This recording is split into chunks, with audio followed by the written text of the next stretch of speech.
Right, welcome to another episode of Warhammer 40,000. It's 2,000 points, Necrons versus Salamanders, Space Marines. We've been meaning to play this one for a long time.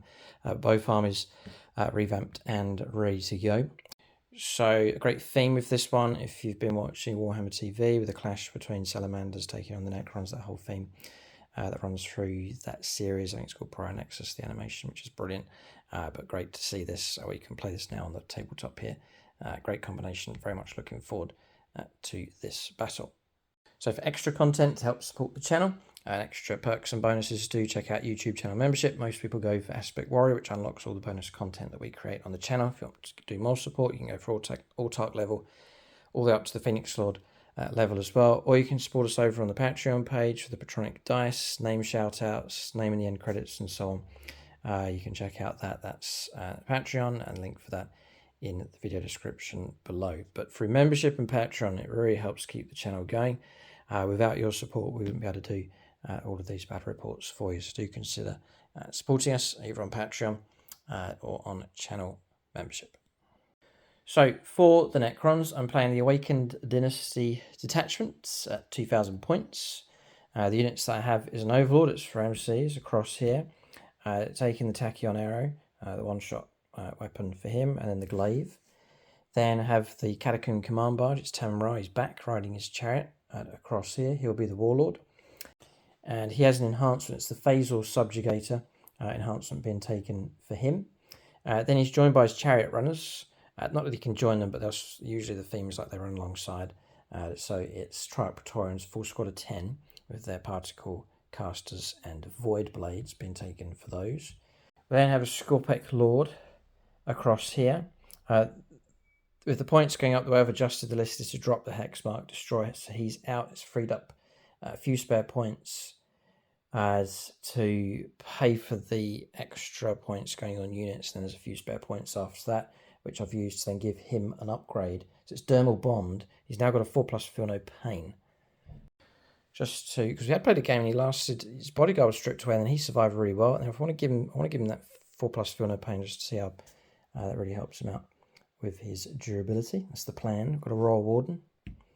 2 squads of Necron Warriors split with Gauze Reapers and Gauze Flayers. 2 squads of 20. Now we have Tomb Blades. A squad of 6 of those with their particle beamers. Then we have Wraiths, squad of 6.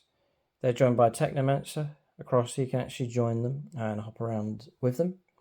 And then we have Canoptic Doomstalker here for some long-range firepower support. And then 3 Locust Heavy Destroyers as well. But that's the list here for the Necrons. So Phoenix Swords and Autarchs have been allocated. So Autarchs I've put onto the Scorpec Destroyers here. That's Midnight Miniatures, Dylan Moore, Ite Miara, Mike James, Darth Windu, and Ben Harris. And then for Phoenix Swords, spread around different units here. Vagabond at the back with the Locust Heavy Destroyers, Lucas Brown. Necron player put him onto the Scorpec Lord for this game, Chris Comiskey. Without the Cowboy, we put him onto Ramses, the Overlord for this game. Ben Shaw onto the Warden. Paint Licker's Paint Pot onto the Doomstalker. Mephisto, hopefully he'll survive here on the Catacomb Command Barge. Onto Tamra himself. Mitch Not Key for Rob onto the Wraiths. And then BBP Wargaming onto the Tomb Blades. Then finally JP onto the Triarch Praetorians. That's the list here for the Necrons. We'll take a look and see what the Salamanders have in their list. Alright, so 2,000 points for Salamanders. Some adjustments. You can see the drop pod's gone. Other models being added in as Mike's adjusted the army for points increases and decreases and so on. So let him run through his list.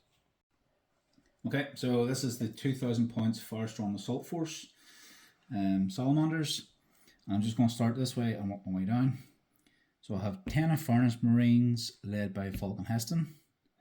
They'll be going to a Land Raider Redeemer. Points have went up, but I've kept it. I have 5 Intercessors. I have 6 Flamestorm Aggressors led by a Gravis Captain, or a Captain and Gravis Armor. They're going to the normal Land Raider. I have 5 Terminators with the addition of the Terminator Captain. This is being played as a repulsor. basically the same chassis, everything else except this is a bit longer. And in that will be a Lieutenant, Adrax, Agatone, and the 6 Blade Guard. And enhancements, I am running Champion of Humanity on the Lieutenant, which ignores any modifiers to the rules. And I think I have moved the War-Tempered Artifice from the Gravis Captain to the Terminator Captain, and that's just to give him +3 strength characteristics to his melee weapons. And that's 2,000 points on the nose. That's Mike's list. We'll see how they get on. Classic matchup here against the Necrons, Phoenix Lords and Autarchs. So Phoenix Lords first of all. Add onto the vehicles, Amy Almo onto the regular Land Raider, Longbow BB onto the Redeemer, Nate Miller onto Heston for this game, Andrew Swan onto the Gravis Captain, Valhalla Field Marshal Robert over onto the Terminator Captain, and then Ray Cross onto Agrax Agatone for this game. And then some Autarchs have joined the ranks of the Blade Guard veterans. That's Sam Hermes, Valen Elsorna, Casper Kempf, and Noah Storelassi. That is Phoenix Lords and Autarchs allocated. Salamanders ready to go. We will move on to scenario and deployment next.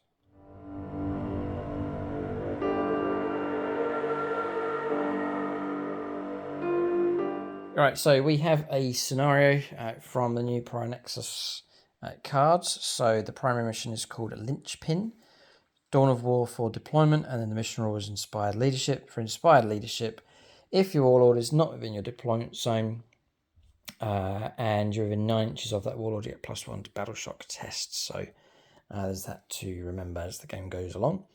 Then for Dawn of War deployment, we're playing across the board. Necron deployment zone marked by the Necron dice. And then Mike's using the Imperial Fist dice across the other side to mark the deployment zone for the Salamanders. And then objectives on the board, there's 5. There's 3 in no man's land, 1 dead center, which we place just there. There's 1 over here on this flank. And there's 1 just in between the buildings and containers just over there. Both of us happy enough for that to go there. Then a home objective each, 1 for the Necrons, and then Mike's just pointing to the other one across the other side and over there. So for Linchpin, quite straightforward. This all revolves around the importance of controlling your home objective throughout the battle. So turn 2 onwards, at the end of the command phase, if you don't control your home objective, then you get 3 points for each other objective that you control on the board. If, however, you do control your home objective, you'll get 3 points for that, and then 5 points for each of the no man's land objectives. So a massive incentive to make sure that you control the home objective. And if you really want to mess up the opponent's battle plan, then storm and take their home objective to really disrupt things for them throughout the game. Both of us are going to go for the random draw on secondaries for this battle as well. So then for terrain, we'll just point out the most important parts, the obscuring. So we're playing these large structures here, just the hard edge of those as obscuring. So that one and that one. This ruined structure across here, joined by the walkway. I'll play that as obscuring. Scrap that. We're going to play the natural hard edge. So there will be a gap in between these. We're both in agreement here. So we'll play the hard edge like so on these, but these will be obscuring runes. So same for all the others. That set across there, this set running down here. As well. The rest, there's some ruins, regular ruins dotted around the board, some Minotaur containers and tank traps and so on. But that's just pointing out the key features for this board. That is the scenario. Army's ready to go. We'll now start placing units on the board next. I want to mention the battle mat and terrain that we're using in this game. So battle mat's from gamemat.eu. So this one's called the Chem Zone battle mat. It's 6x4 in size. So I've marked the boundary here for this game. You can get this mat in the 60 by 44 inches, perfect for your regular games of 10th edition 40k. Also using the pre-painted terrain set, the Fallout Zone set from gamemat.eu. So 2 sets, 1 set fills half the board, 2 sets fills an entire table. So that's what we've gone for here with this setup. You can check out gamemat.eu for suppliers of battle mats and pre-painted terrain sets, all shapes and sizes available from them. Link below, there's also a discount code that you can use across the store. Alright, so deployment's done for both sides. It was quick enough for the Salamanders, just 3 drops for Mike, everything loaded up inside vehicles, and then the other single unit in deep strike, so not many units to place on the board. For the Necrons, though, a spread across the table with a flank attack lined up on both sides, and obviously defense of the home objective.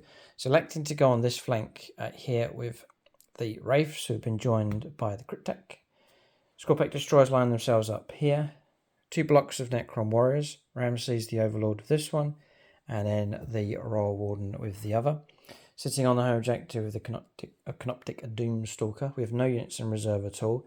And then amassing a force across here is Tamra, joined by the Locust Heavy Destroyers. He has a +1 to the hit rolls aura ability, so he can bless units in range. Tomb Blades just ahead of him, and then the Chariot Runners here, the Triarch Praetorian squad of 10.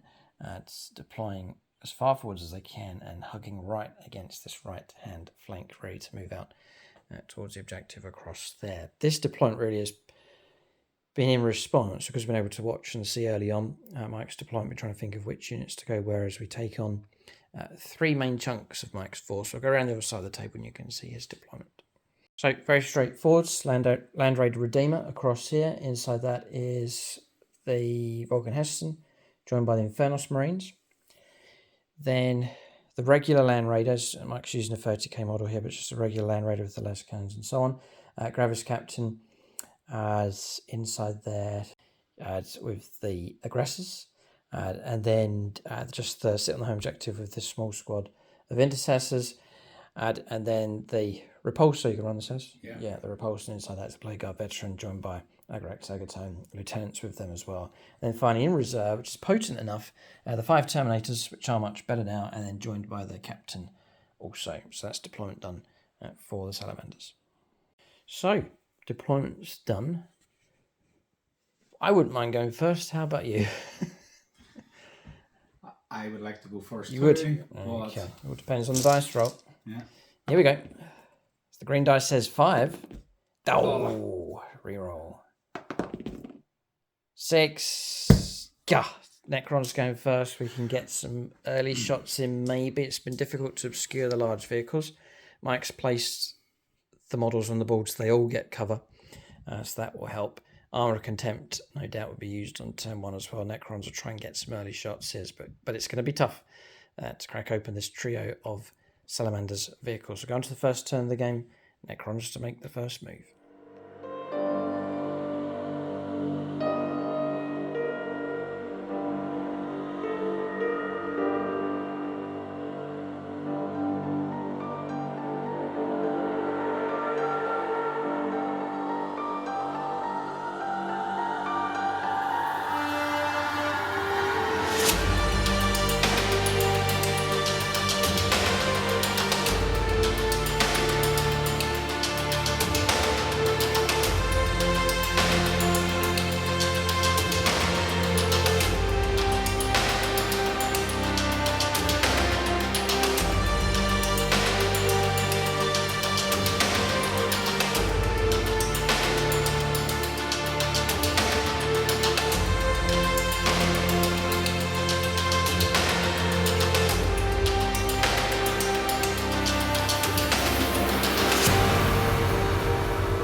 Alright, so turn 1 for the Necrons. Cards drawn is Sabotage, so that's getting to a no man's land or a opponent's deployment zone piece of terrain, performing an action on it in the shooting phase.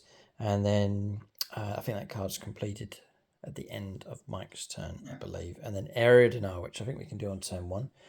And that's getting units into within 3 inches of the centre of the board, and then making sure there's no enemy units in range, which is a great one here for turn 1. So, movement for the Necrons. Just the requirement to get to the middle. So we advanced here with this Necron Warrior squad and the Royal Warden. Scorpec Destroyers, the temptation was to go this direction, but I very much want to try and preserve them and keep them in good shape for the early turns of the game. So we rolled a 6 for their advance. They swung right round to here, led by the Scorpec Lord. Necron Warriors are pushed forwards, just a regular move from them. Ramses with a Tachyon arrow shot across, potentially against the Land Raider. Wraiths, a cautious move from them and not going onto that objective. Shifting across 8 inches to get line of sight through the gap, which you talked about here for terrain. And they can see the Land Raider, the regular Land Raider there in the middle, over in the distance and in range. And then rolled a 1 for advance, so 11 inches in total with the Triarch Praetorians. Tomb Blades, though, made a regular move and have got themselves in range of that objective, obscured behind the terrain, and also performing the sabotage action on the large building on the right, and then Tamra positioning himself between all of these units to give that +1 to the hit rolls bubble. That's movement done. Number of Necron units surging through to the centre of the ball, which is where they like to be, to camp out there and start harvesting points if possible. Movement done. There is some shooting for the Necrons coming up next. Okay, I think we know how this is going to go, as in what's going to be allocated here and Mike's reaction. So, going to fire these at the Land Raider in the middle. Mike's response is to spend a CP immediately and play Armour of Contempt. 3 shots, and then my response, quite predictable, will go to Longbow BB for the long-range firepower support. Now, if you're into airsofting, he runs the Airsoft shop. Link for that in the video description below. It's one of the sponsors on the channel. You can check out Longbow BB for airsofting, which last time I did airsoft was at my stag do, actually. And it was very, very good fun. Anyway, 3 shots, needing 2s, I reckon. We're starting on 3s, and then +1 to hit rolls for his aura. Do we get reroll 1s? Yeah. Ooh. All right, we'll check it. It's reroll 1s to hit or wound. We'll check this one.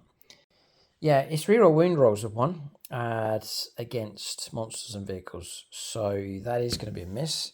The temptations to command reroll. It's such a reliable shot. I'll be wounding on 3s, rerolling 1s. It's reliable to wound. And I won't be rerolling my damage because it's a straight 6. We'll go for it. All right, so we've got our 3 hits. One of those is lethal, by the way. So 2 to roll up 4 for wounds. 3s, rerolling wounds. Rerolling 1s, sorry. And all 3 go through. So that is dream come true. But 2 up armor save, knocked down by -4, taking it to a 6 up. But then Mike obviously gets cover. He's also played Armour of Contempt. So he'll go up to 4 pluses to block on the green dice. The green dice, yes. Which he has brought back again to give them another chance. Carl Roden. All right, calling upon Carl, yeah, for this. Now this single roll could help him decide whether to continue using these dice. I would need to pass 1. You fail all 3, you're dead. Yeah. Oof. 6 damage each, yeah. 6 damage. Yeah, and they are 16 wounds. They're sneaky, floating, sniping ladybugs. The fear is real, I'm not gonna lie. Oh, blocked 1. You have survived. But 12 damage does come through. Yeah. That's a nasty hit. Starts at 16 down to 4. Where's my tachyon arrow? Oh, he's here. The building in the way. Oh. Okay. Whoa, not dead, but serious damage coming through from these things. We'll see how Mike responds. The possibility of some return fire is very real. He's nodding. Okay, so this could be a bit of an exchange of firepower across this direction.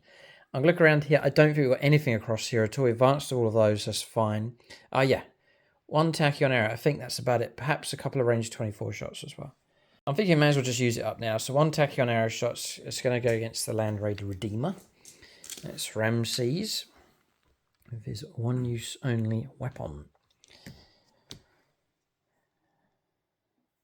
Range 72. He can boast he has the longest range on the ball, perhaps. And we shall call upon who's a Necron person. Nate Miller plays Necrons. All right, so 2s. And there's nothing I can do other than pretend if I'd hit, I would have failed. And if it had have gone through, I'll just forget about it. It's not going to happen. Okay, forgot to recharge the night before. Tachyon arrow. And Mike just rolled a 6. Oh, fine. Okay.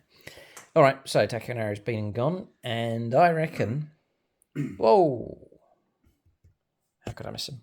All right, so range 48. He is in, comfortable enough. So the Doomsday Blaster It's heavy. We sat still. So we're hitting on 3s. Okay, we're going to Land Raider Redeemer. Any other Necron friends? There's not too many on the Patreon page. As we'll go. Yeah, Martin Vagabond for this one. D6 plus 1 shots.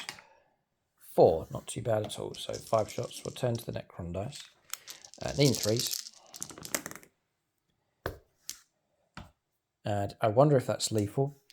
Most Necron weapons are, but this one is not. And then we're looking at strength 14. 3s to win Land Raider, can't complain. And 3 go through.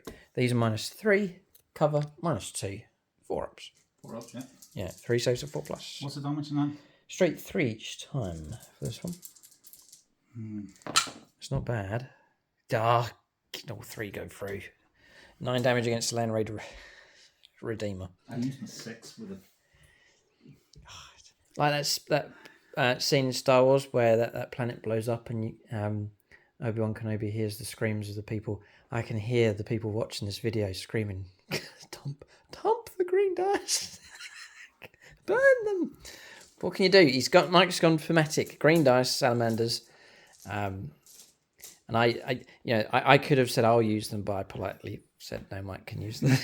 Use the green dice. Okay. All right, I think that's 5 power complete here. Not too bad for the Necrons. I haven't destroyed anything, but some decent damage coming through. And these are precious vehicles here. There's only 3 of them. And so they're big targets to go after. And we've caused significant damage, but not destroyed any. Points coming through. I put the card on top of the terrain. This will complete at the end of Mike's turn. Just leave that down there for reference. And then board control. Add 4 area denial. Pick up 5 victory points. Not too bad here. Some maneuvering from the Necrons. Some early shots. They'll ask some questions here from the Salamanders force. Mike has his tape measure at the ready. He's eager to go. We'll go on to the first turn of the game for the Salamanders next. All right, Mike's on the move here. We'll call out some details about secondaries in just a moment, but there's an interrupt here with Overwatch. 3 chances needing a 6. I think it's worth going for, so the CPI gain is going to go. We'll go for 3 shots here. Single 6 will do, because if we can get that hit, then to wound is pretty good chance. No. I held my breath. I was going to say you can breathe breathe again here. All right, CP burnt up here, but snatched at the opportunity potentially, because 1 hit could have been enough to take down that central Land Raider. But it survives here. Shots missing. Mike's able to continue his move. As Cull the Horde's not possible, so that was discarded. Another card drawn wasn't possible on turn 1, just gone back into the deck. But Establish Locus and Bring It Down is the 2 cards in play here for the Salamanders. Movement phase will be swift enough here with the 3 vehicles to move and the 5-man infantry squad. All right, so slightly aggressive with the Land Raiders and the other repulsor as well, pushing straight forwards to the centre of the board here. I guess it's their job is to get these potent Salamanders units across the board. So Mike has to try and shrug off the firepower and the damage coming through and get these units into position, which is what he's done. Surviving the Overwatch then, the main Land Raider in the middle, the central one has pushed forward, so with 4 wounds left. Tucked behind them is the Intercessor squad, obviously sticky objective on them, so able to leave the home objective. Then the Redeemer's moved out across here, heading off to the centre part here of this Necron force. And then just come around here to show you Mike's perspective on the game here, so you can see the Land Raiders moving in. It's an intimidating force for sure. And then across here, the Repulsor moving through in this direction, obscuring, and physical terrain is in the way here. So this is the point where he's heading around. That's movement done. Shooting, I think there'll be plenty. We'll go on to shooting phase next. I have to do an action in the middle. Ah, right. This is established locus. So similar to my area now, Mike needs to get to the centre of the board. Remember, this game here is all about controlling your home objective. Both home objectives look comfortable enough at this stage. And also rewards for control of other objectives, either 3 points at a time or 5 points at a time. There is a dice across here, Black Legion dice, which is marking you allocate an objective with the rules for Agrax. No, for Volk and Heston. Oh, sorry. basically it's the Seeker of Lost Relics. So at the start of the battle, select one objective marker. While this model is within range of that objective marker, has an OC characteristic of 10, leadership characteristic of 5, and a feeling OP of 4+. Cool. Okay. All right. So shooting. Yep. Return fire. And they've been oathed. Oh, I see. Yes, and the oath moment marker as well. Ugh. Okay. Everything that this land leader has in range at them. Sure. I was going to check the stratagems, but there's no point. I've got no CP. So Mike's free to unleash firepower. -1 to hit rolls, perhaps, for damage. Just about, yeah. But you're oathed. Yeah. 4 shots, needing 4s. Yeah. This is the Godhammer laser cannons. Sam Hermes, Black Templars, and Cadians. Yeah. Okay. 1, 2, 3, 4. The wipeout's ideal. It can be done. But it's the green dice. It's the green dice. They will decide. If you'd have seen Luke's face. Scientifically, they should be neutral. Whatever dice we roll, none of them are cooked or weighted. They should all be the same. So this really is all nonsense. But anyway, we're becoming increasingly convinced that certain types of dice are better than others. Yeah. So. I suppose you're saying. 4s. Okay, won it. Rerolling. Ah, 2 6s. Well done. All right, good recovery. Yep. Strength 12, so 2's the wound. 2's to wound. We're tough for 6. Nice. Green dice. Double 1. Oh. Okay. I don't know what to say. Who gave you those dice? Were they given to you by a suspicious person, or did you purchase them? Can't remember. My kids got me on that. Oh no, sorry. Sorry. Keep going, Mike. Don't give up. I love them dearly, but they may have to go. That explains it. That is why Mike's struggling to let them go. The sentimental value. Do you want to come on reroll one of them? No. No. Right. Okay. And they're AP -3. Yeah. -2 for cover, so we are on a 5+ to save, which we don't. There's nothing I can do about it, so it goes through. And D6 +1. Yeah. How many ones do they got? We got 4, so 3 for a kill. And he's done it, yeah. 6 wounds. One of them's been destroyed. Yeah, Hunter Killer Missile. Mike knows full well these things can recover themselves, the dastardly Necrons with their reanimation protocols. Hunter Killer may be hit. No, so it's -1 to that. Ah, because of the damage. Yay. And that was a... Both for the moment, reroll. Oh, yes. Good for you. 2. Nice. -3 again. -3. 5+. I'm not making much saves either. This is D6. 4 up for a kill. Oh, come on, reroll. Go, green dice. I didn't want to come on reroll that. Ah, well done. Another one. Not bad. One left. The twin heavy bolter is in range because it's 36. Okay. So 3 shots, hitting on 4s, twin linked, and sustained hits 1. Reroll 1 hit. 2 2 hits. hits. Strength 5, so 5's the wound. 5's the wound. Twin linked. Okay. 6 and 5, he's done it. -1+1, 3 ups. Oh! 2 damage. 2 damage, yeah. 2 wounds left. After all of that, it was actually pretty good. Almost the wipeout. This one here will be shooting into it as well, don't forget. Ah. Both rapidly checking angles to see if there's anyone else that can get to him. Land Raider Redeemer is being cut off here by the obscuring terrain piece. This one here. So we're just checking any kind of possibilities. So if physically you think there's nothing else that can see this, he's escaped. As to whether he will continue to try and engage the Salamanders is another question, because that unit's severely damaged and in danger of being wiped out if exposed to firepower. Yeah, so just the other firepower that was out of range. Yes. So if the rest of the firepower multi-melter into here. Yeah. 2 shots hitting on 4s. Yep. Nope. Okay. And then the Stop bolter and rapids. Yeah, it's going into the Necron warriors at the front. 1 hit. 1. And no wound. Okay, done. That's the central land raider finished.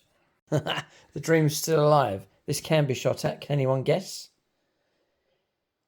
Hunter Slayer missile from the repulsor. Up and over. Yeah. Fine. Yeah.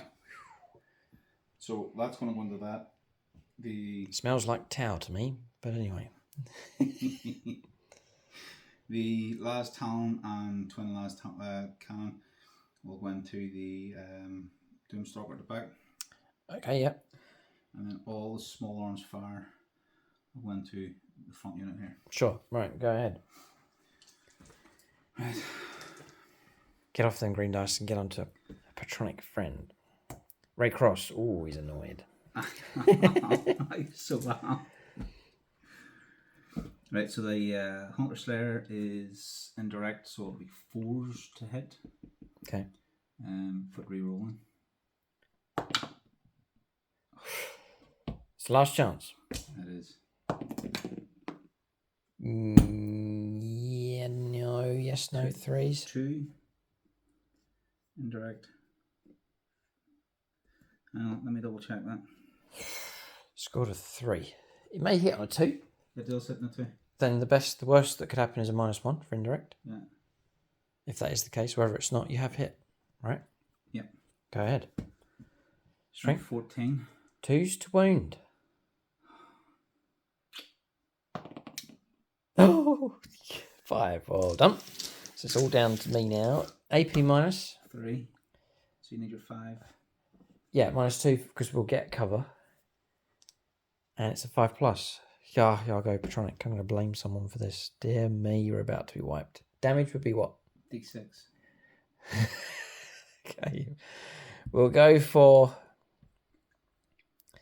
Dave Humphries is an Necrons player. Now, come on. No, it's gone through. So, to wipe out the unit, you'd score a 2+. This is the last chance. After all of that. After all of that. You then go and roll a 1. Why? They're gone. Oh no, they're gone. Sorry, children, they're gone. So what are you going to use now then? It's not going to talk about this. Must have a dice somewhere. So you said you're going to get. They actually do Salamanders themed dice.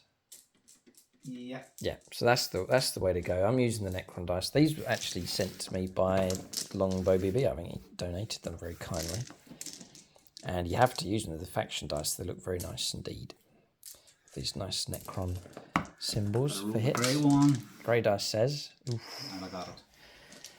So over to grey dice now. So what are these ones? Just your neutral. Yeah. Average dice. Yeah. Okay. Oh, the agony and the ecstasy. So I think that was it. That we have witnessed. That was the final execution of the green dice. What a way to go. Yeah. It's one of those ones that you can take. Can I keep one to see if I ever need to roll a 1 for something? I can use that for something. If I ever need to roll a 1, I'll keep one of the green dice. Okay, so next with fresh dice and a fresh approach, we'll move on to something else here. You know, we're carrying on with this, and it's all been declared, so it might compress on.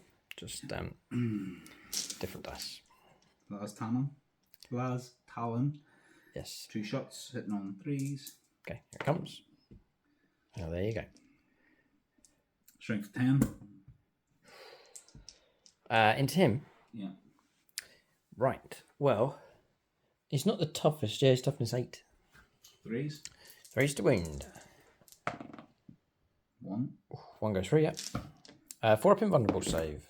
I'm not making any of my saves today with these dice. D6 plus 1. 3. 3, yeah. Okay. So we'll drop him down. He starts off on 12, so we drop down to 9. Okay.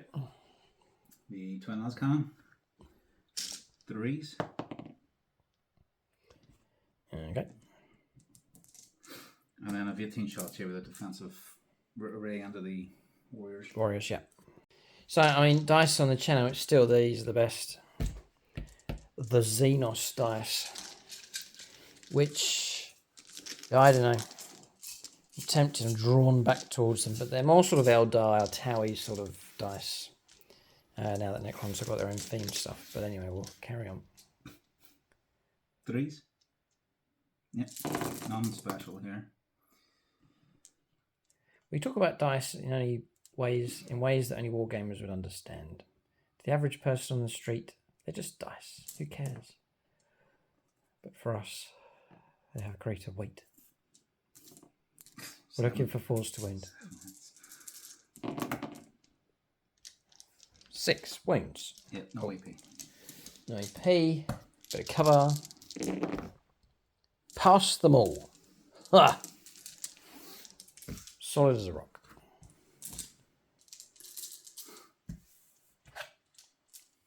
Bouncing off like rain, the Necrons look up and think perhaps rain is falling from the sky, but no impact at all from those bullets coming through. Designed to rend flesh asunder, but these Necron machines oblivious to the shots coming through. Okay, but machines can burn, right? On to the Redeemer next. Alright, so all declared with the Redeemer, going against multiple targets. Yeah. Mike can go through these one at a time. Nicholas Lucas. Yeah, so the one-shot hunter killer. Okay. On a 2. Hits on a 3. Wounds. Okay. 4 up in bond save, right? No, not making any save. So it's d6 plus 1. Ooh. 4. Another 4. Drop it down to 5. Then the twin multi-melta into the Scorpex. Yeah, into Scorpex destroys. 2 shots. 2 hits. Nice. And strength 9, so 3s. 3s to wound. 2 Nice. Minus 4. Minus 4, minus 3. 6 ups. Just wondering if we get any kind of invuln save of these things. No. So 2 6 ups. And no, neither of those. So d6 each for the first one. Kills one. Second one. Kills another. Good enough going. We'll take 2 from the back here. Then the Flamestorm cannon. I'll do the Stormbolter first, just to get that out of the way. Into the warriors. Okay. 3s. And then I'm within 12, so it's toughness, or it's strength 5 now, so 3s. Okay. 3. No AP. Okay. Past cover the warriors, yeah. Yeah. Okay, all good. And then 2d6 plus 6 Flamestorm. Yep. Gonna try and burn me out here with these. 16. 16 hits, right? Yep. Whoa. It's a good result. 16. This is strength 7 now. Yep, 3s to wound. Yeah. Virtually to kill them here, because I take it you're going to be ignoring cover and minus cover. 2. Minus 2 damage. Not more, not extra minus for being the closest unit or anything like that. No. Okay. 3s it is, which is the vast majority of them here. Very good roll. 14 then, minus 2. Yep. 14 saves with 6+. That's devastating.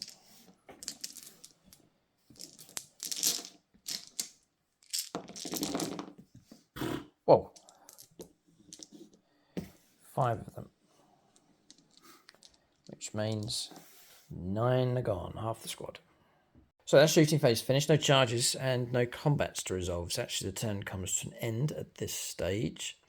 Points coming through is none. Neither secondary fulfilled. So Mike's going to dump both of those and draw 2 fresh cards next turn. We will trade in on Sabotage, which has gone ahead for 3 victory points for that one. So 8 points to 0 at this stage. Necrons have got themselves some points in the bag. They're sitting on and controlling 1 or 2, I think 2, Yeah.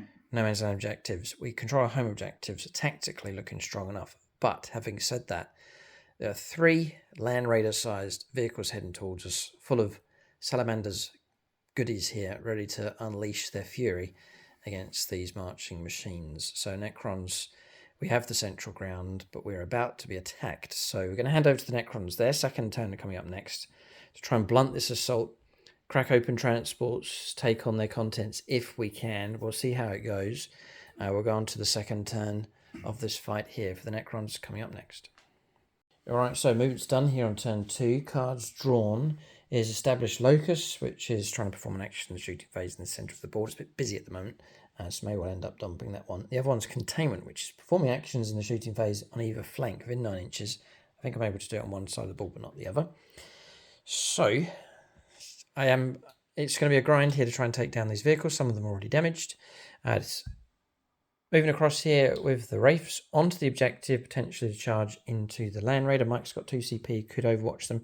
Decided not to overwatch at any point during the movement phase, but still there's the charge phase where it can be done. Resurrecting a couple of models here and remaining stationary, just playing musical statues here, just scared of Overwatch heading towards them.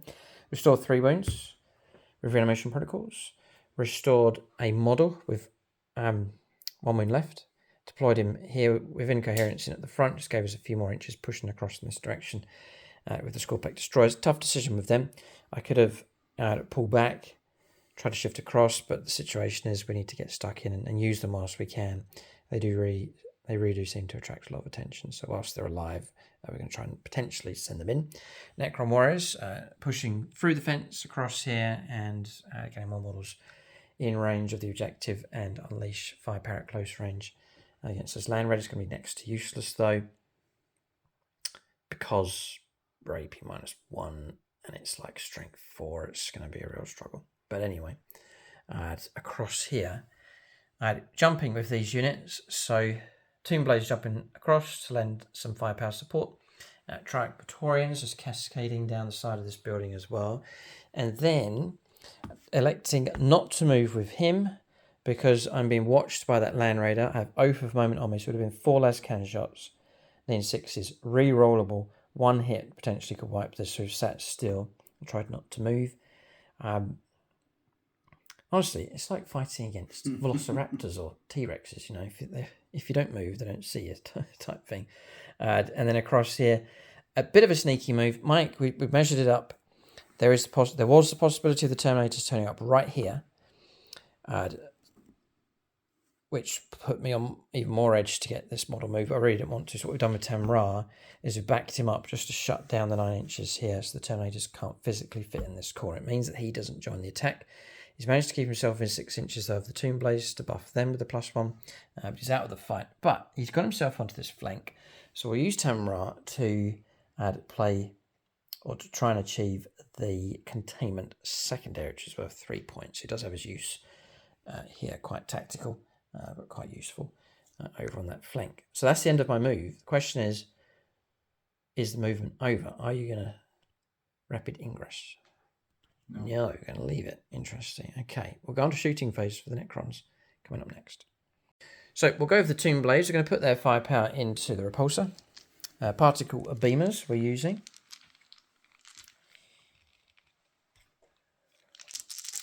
We'll commit to someone erratic. Chris Comiskey.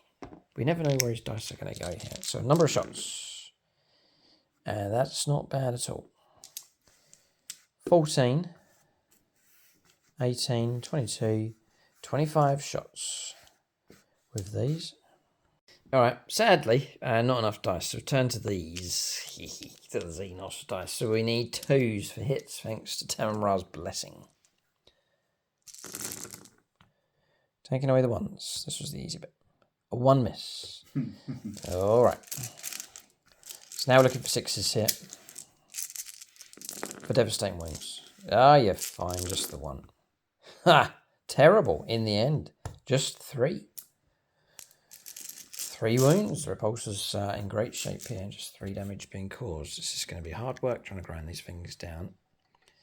Alright, dropping down to 13 wounds left. Okay, Trike Praetorians with their particle casters next. I guess the good news for Mike and James, and anyone else who has to go against these dice, is that I had a pack of 36. I now have 34. So I'm losing, on average, 1 a decade. So, in 340 years' time, I would have lost the Xenos dice. So, that's the good news there. Right, so we're going to go for 3s. Taking away the 1s and 2s. So far, Xenos dice, nothing scary from them.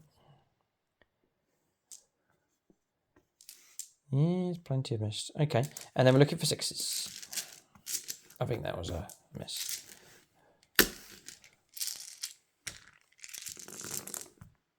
And 1. Horrific. Any AP? Nothing. No, just they're devastating wounds as well, you see. Oh. So just a wound cause. Drop it down to 12 wounds left, but next to no damage coming through. Tons of firepower poured into the side of that vehicle, but very little damage coming through. Let's go Patronic on this one. So a single shot into that Land Raider. We'll turn to Max Field Knuckles for this shot.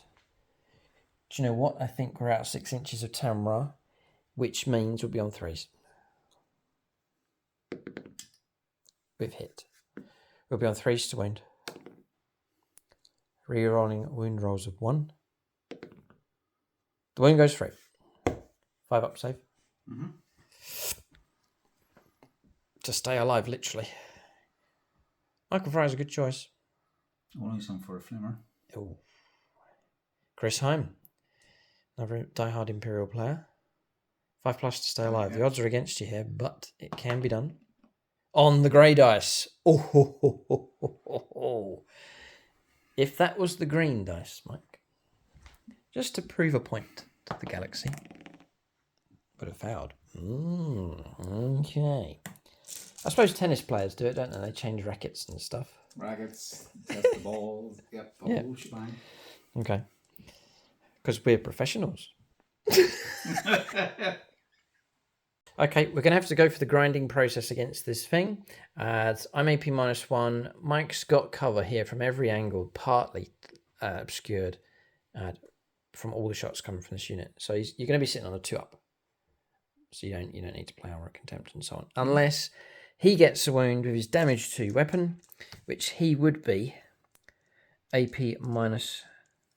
No, the relic as well is -1. So everyone's -1. So you're going to sit on a 2-up. So I'm going to try and force Mike to roll some 1s here.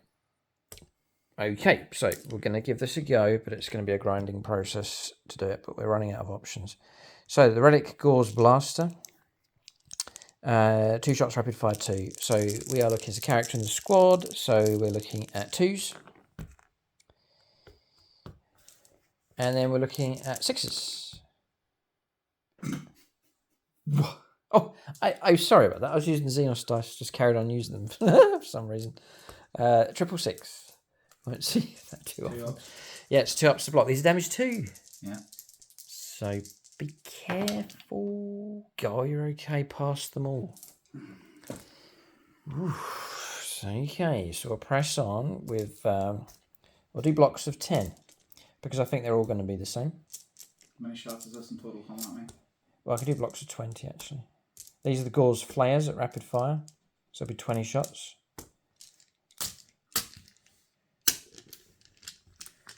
Hitting on 3s with the plus.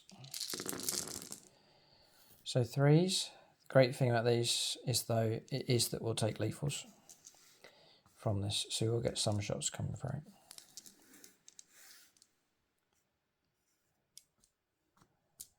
And then with these, we'll try and hunt for some more 6s. No more. All right, 5 saves of 2+. Mike should survive this, but we'll grind away here. Feel 1. All right, 1 comes through. 1 went. The next 20, these will be Gore's Reapers. Just double checking that they're -1 as well, nothing better. Well, the Gore's Flayer's AP -0, by the way, but it doesn't matter. It's still 2 ups. And the Gauze Reaper's -1, but it's still going to be 2 ups. So, searching for lethals. We are guessing them, but the Land Raider's armor save is so good, though. Okay, so taking away these ones. These ones. And then a few more 6s. Yeah, it's 3 more. All right. 9 saves of 2+. A little bit scary. That's very scary. Yeah, drop dice. I'd love to have counted it. I can see 1. One. All right. Holding well. Drop it down to 2 wounds left. I'll fire him whilst I think of it. The Enigmatic Destroyer. Nope. Nope. I'm going to play a CP. Oh. Yes. Never played it. Okay. Burning Vengeance. Uh-oh. Your opponent's shooting phase just after an enemy unit has resolved his attacks. Okay. One adept is to start his transport unit from your army that was selected as a target of 1 or more attacking units. Yes. 1 unit can disembark that transport as if it was your movement phase and can shoot as if it was your shooting phase. No way. But must target only that enemy when doing so. Them? Oh, them. Like a revenge thing. So, 6 aggressors and a captain's going to pop out. Oh. Flamestorm Gauntlet. Yeah. Ouch. And how many CP is that? 1. Oh, boy. That's why I was saving on the CP. Yeah. There's some very good stratagems for that detachment. Go ahead. We'll let Mike make this move. All right. So the move's been made. Aggressors deploying across there. Good move, Mike. Very impressive. Didn't see it coming. Dangerous enough for sure. There they are across the other side of the board. So we'll let Mike unleash his firepower. He's now going to use the Michael Fryer dice for these attacks. Yep, just going to cook them up. Pretty good, I think. So it's 66 plus 1. Oof, No. 4 ones. Okay, 9. So it's 10, 13, 13 plus 6. 18. 19. Should have been so much better. 13 plus 6. 19. 19 hits. 6, 12.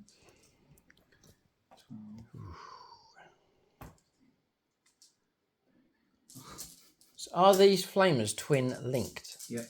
They are, right. And I'm presuming strength 4. Strength 5 because we're within 12. Right. And you're the closest eligible, so it's an AP 1. Very useful. Looking for 3s to wound. Yeah. And twin linked. So a load coming through here.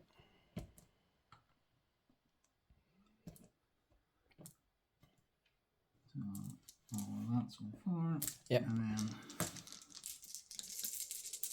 It's the twin linked, which has helped. 2, 4, 19 minus 2, 17. 17 at AP minus 1. -1, ignoring cover. Ignore cover, yeah. All right, 5 ups. So whole facing is a 6 on that one. All the stuff around the edges is fine, but we've got a dozen casualties being taken. Well worth a CP. All right, so it's ripped a chunk out of that squad. I've survived with some. I've also resolved firepower from the captain. 3 wounds came through, but armor saves with cover were passed.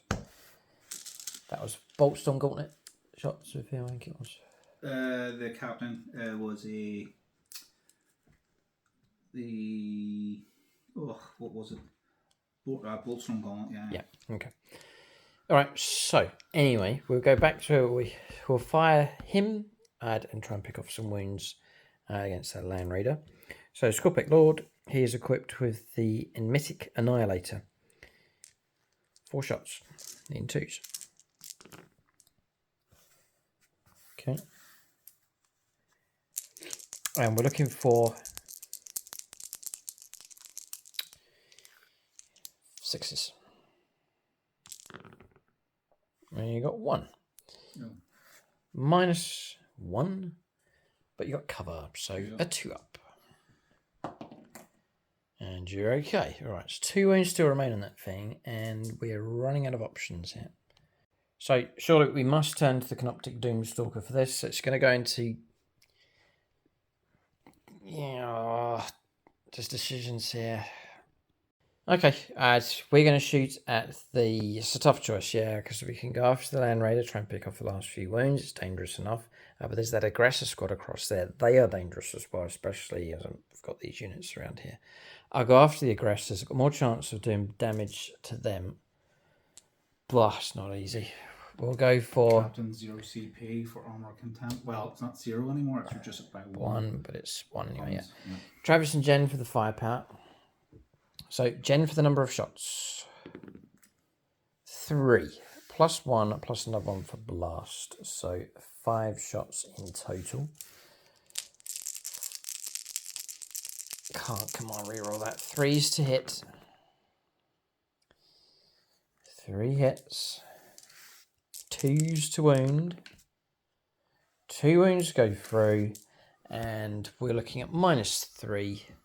Armor of Contempt and cover takes Mike to 4-ups. Jordan Russell. Yeah. For the saves. Save, yeah. 4 pluses. Kill 1. Okay. 1. Duh. Okay. It helps a bit, but that was a tough choice. Would we have killed the Land Raider? Would have hit it on 3s. Would have wounded it on 3s. Mike would have got saves 2 go through, and then the saves, just really want to know here. 2 saves, 3 plus. I passed. He would have passed. Okay. I wouldn't have used armor contempt on that. Wouldn't you? No. Would have gone through then. Yeah. You would have gone through. Oh. It involves me having to spend my last CP. Yeah. That's why the captain done it for 0 CP. Oh, on his own unit. Right, I got you. Okay.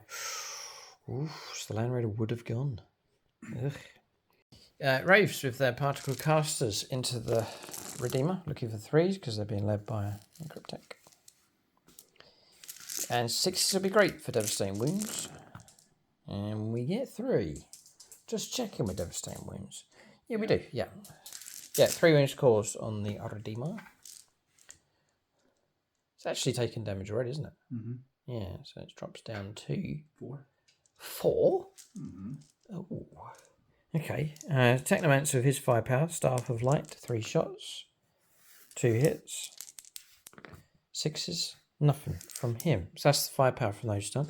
We've got these. We'll offload them into the Land Raider. May as well give that a go. Again, we're just going to try and chip away. Mike's got cover.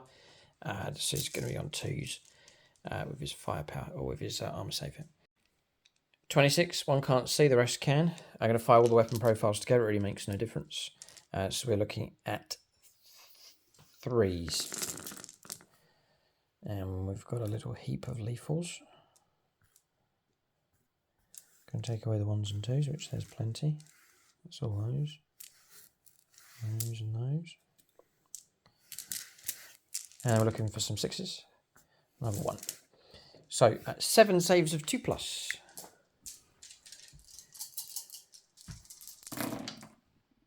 And 2 more wounds go through. So dropping down to 2 wounds left. Alright, so firepower's complete here for the Necrons. They've ground away here against these 3 vehicles. All 3 remain alive, but damage is coming through. 4 wounds left on this thing. 2 wounds left. 2 wounds left on this one. And 12 wounds left on the other. We've got some charges lined up here. Chance to go after some of these vehicles. Once we're past the vehicles, bear in mind there is the contents of the vehicles to try and deal with, which is going to be just as tough. And the contents of these vehicles does bite back. We'll go on to charges next for the Necrons on their second turn. Alright, so charges taking place. Very narrative and thematic the way this looks across the board. Necron units going to scratch away against these vehicles. So Wraiths have gone in. It's cost them a model and 2 wounds on another. Mike did Overwatch and caused a lot of wounds actually. Got through, but then there's a bit of feel no pain. 5+ coming from the Cryptek, and that disrupted some of the damage coming through. So just the 1 model slain and 2 wounds on another, which could have been 2 or 3. I think could have done enough to cause 3. There was 9 in total, so 2 wins each, so yeah, 4 and a bit if you didn't have it. Oh. And then he failed. The feel no pain really did break that up a lot, so the wounds didn't come through as bad. So then Scorpic Destroyers surged ahead, got through to here, and then swung or swinging to their left, they'll be able to tap into this vehicle as a chance for us actually to bring the other Land Raider down. And then into the flank of the repulsor goes the truck Praetorians of their Void Blades as well. So Necron combat units have got in first against the vehicles. There'll be reprisals though. Mike will counterattack with his units, but a chance for us to try and finish off some of these vehicles if we can. Whilst I remember, the Scorpic Lord has an ability called Crimson Harvest. He's finished a charge move. I'll roll a dice here and 2 to 5 for some mortal wounds. Come on, he must have tripped over the pipe as he went in. So failed. All right, there's a chance to pick up a couple of mortal wounds against the repulsor. We're going to combat resolution here. At this point with the Necrons, try and break open some transports. Before we do, going to capture the flavour of this one. Just love seeing all these Necron units flying around these Imperial targets. Here's the Scorpic Destroyers going in and then trying to reach across to this one. Desperate fighting taking place. There's the Necron Warriors. Mike's disembarking units. Their Wraiths breaking through over on this flank as well. But it's a brilliant theme for this fight. Just capture the angle up here so you can see what's going on. Very cool. Great green theme going on with the terrain and both armies here in this game. So we're going to go with the track Praetorians first. Mike's pushed them in for me. The piling moves, they've all made it in. Yep. So we're on Void Blades. 4 attacks of these each. So it's going to be 40 attacks in total. We'll do blocks of 20. Mike, I was looking up to see if you've got CP. No. No. Oh. Okay. I got a bit carried away with the Overwatch. So 5 to 20. Right, so these are half the attacks. Would have been 2s, but Tamara's too far away. Just watching the back door, or part of it. There's gaps all over the place for these Terminators to turn up. We're looking at 3s then for our hits.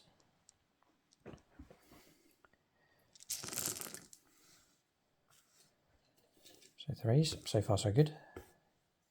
6s to wound though, but if these wounds make it through, because we're at strength 5, it will be AP -2. So 6 is 1. A save at -2. Oh.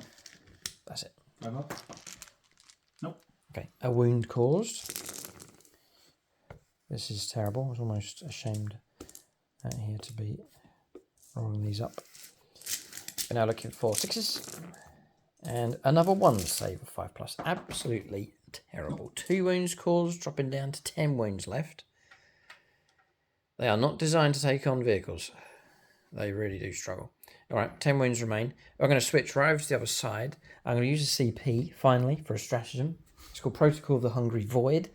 It will give us +1 to our strength in close combat, which will tip us over to strength 7, meaning we can wound on 5s instead of 6s. And a bit of extra AP minus going on as well, so extra AP -1 if a character is leading the unit, which he is. And that's it. So we'll take that just to try and increase our chances of destroying the Land Raider. It does only have 2 wounds left. We damaged 2 of our weapons as well. So, going over to the Wraiths, they are 4 attacks each. We've lost a model. So 1, 2, 3, 4, 5 models. Hitting on 3s for the character with us. There's a heap of 1s and 2s. And then 5s to win instead of 6s. And what a difference. What a difference that's made. It would have been none. 3 make it through. In total, this is AP -2. So 3 saves of 4+. It's not quite over yet for this vehicle. Go Patronic if you want. There's 3 left. No, I'll see. I'm going to hold on to them. 2 go through. Yep. And it's 4 damage going enough to destroy the Land Raider. And does it blow up? I think Mike's quite happy with that. Yep. Oh dear, we'll measure up here and deal with this mess. But the Land Raider must have punctured a fuel tank here with one of the Wraiths. Yeah, they're hanging. Everyone's clear. Am I clear here? Probably, but just have a little look. Yep. All good. All right, just going to impact the unit that charged into it. We'll capture this one. Mike's happy with this result. D6 mortal wounds. 3. It's going to kill another one, I think. So breaking open these transports, just the beginning of the fun. As you can see, Mike's squad's disembarked to here, as just outside of the template of the unit. The Wraiths or the Cryptek especially just jumped the other side. They're all just consolidating back onto that objective. Did you roll for your onesies for taking mortals? It's 11 dice. Any skulls would be trouble? None. Good. One. Oh, one. One comes through. Okay, that's fine. We'll move on then to the Scorpec destroyers. So, piling move, maintain coherence with this model who won't get to fight. 2 into here, 2 into there, plus the Scorpec Lord against the Repulsor is the plan. And we'll go for Michael Jamin for all of these attacks. We've activated the Plasma Sight. The Scorpec Lord will give them +1 to their hit rolls. Oh, and he'll give them lethal hits for melee weapons. Well, what do you know? Nice. Okay, so we're looking at Scorpec destroys 4 attacks each. So we'll start off against the regular Land Raider, needing 2s. Okay, 2 lethals straight away. Then to wound will be 5s, actually, because we're strength 7. Plasma Sight, we just get devastating wounds. So a single 6 will finish this vehicle off. We don't, but 3 more wounds come through. Interesting. So 5 saves in total with an AP minus of 2. And it's damage 2 as well. So I need to make all 4s. Yeah. That was a good effort. It was a valiant attempt. But the Still one has made it through. Damage 2, just double checking sure they are. Yeah, Yeah, damage sure 2. they are. And doesn't explode. Right, Land Raider destroyed. Another vehicle goes. Their transport unit already disembarked and ready to go. And Imperial players, don't you worry, Mike. We'll go on the go on the rampage here. Okay, then Scorpec destroyers will rinse and repeat. Another 4 attacks each from these 2 models. 6s are lethal. We get 1 and 1 miss. Then 6s will be great for us if we can get any. No, but 3 more wounds come through. So terrible so far for devastating wounds. 4 saves of 4+. God, superb. Blocks them all. Like, if you'd fouled all of those, you'd be down to a couple of wounds left. Yeah. So, very good roll. Down to the Scorpec Lord next. Which by himself, he's not going to do this, but we'll go for Hyperphase Harvester. 4 attacks.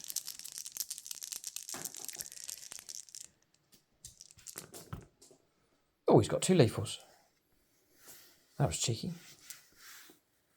It's very cheeky because damage 3. And then we'll try and wound with this one. Oh, we do. Oh, come on. Minus 3. 3 saves of 5+. Cheeky fellow. They all go through. 9 damage. Oh, come on. Down to 1 wound left. Stop. Nothing left to fight me, sure, isn't it? No. There's nothing I can do. There's the Plasma Sight model here. You get 2 of them. You get 1 for every 3. So just leave the model 1. Just remind us for the next one.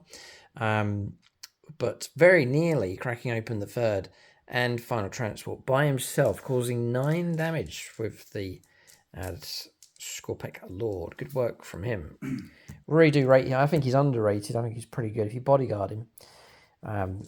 And remember, he's got the 4+ feel no pain. You can see how choppy he can be at strength 10 minus 33 damage hitting on 2s. Yeah, he's got his own built-in tank shock as well. He's not bad. He's not bad. And he's got 7 wounds, 3 up save, 4 up invulnerable save. He's a 1-man army. 6 attacks back. Oh, yes, the vehicle. -1 to the hit roll now.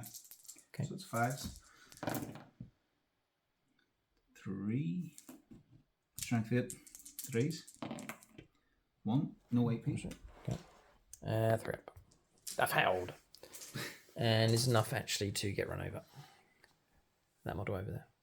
You can go. That's it. The wounds can go. Okay. All right, and I think that's it. Combats have been resolved. Not too bad here for the Necrons. 2 vehicles gone. It's a big chunk of points for sure. But we've got to brace ourselves for the counter punch, which could well be devastating enough. Mike's still got plenty of resources, so I don't think he's panicking too much at this stage. So damage is heavy enough on both sides. Remember, there's Terminators to turn up to assist in this situation here, but Necrons on the aggressive. Space Marines on the back foot, but they will leap into action for sure as we go into the second turn of the game for them. I'll give you an update on the score here at this stage. So yeah, points coming through. Healthy enough, 13 points for primaries, control home objective, and at the start of the turn, or the end of the command phase, we controlled 2 other objectives in no man's lands, they're then worth 5 each.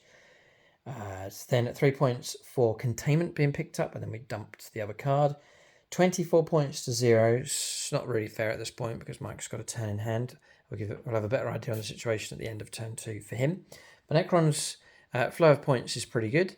They've managed to, after a lot of effort, have broken down 2 of these transports. One of them is still alive, but it's only got a single wound left. But the vehicles are dangerous enough, but so too are these units that have been transported inside. A chance for them to shine now. Or maybe not shine, maybe burn would be the better expression here for them as they prepare to light it up against these Necrons. We'll see how well they do. We're going to the second turn of the game for the Space Marines coming up next.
So Mike's on his move.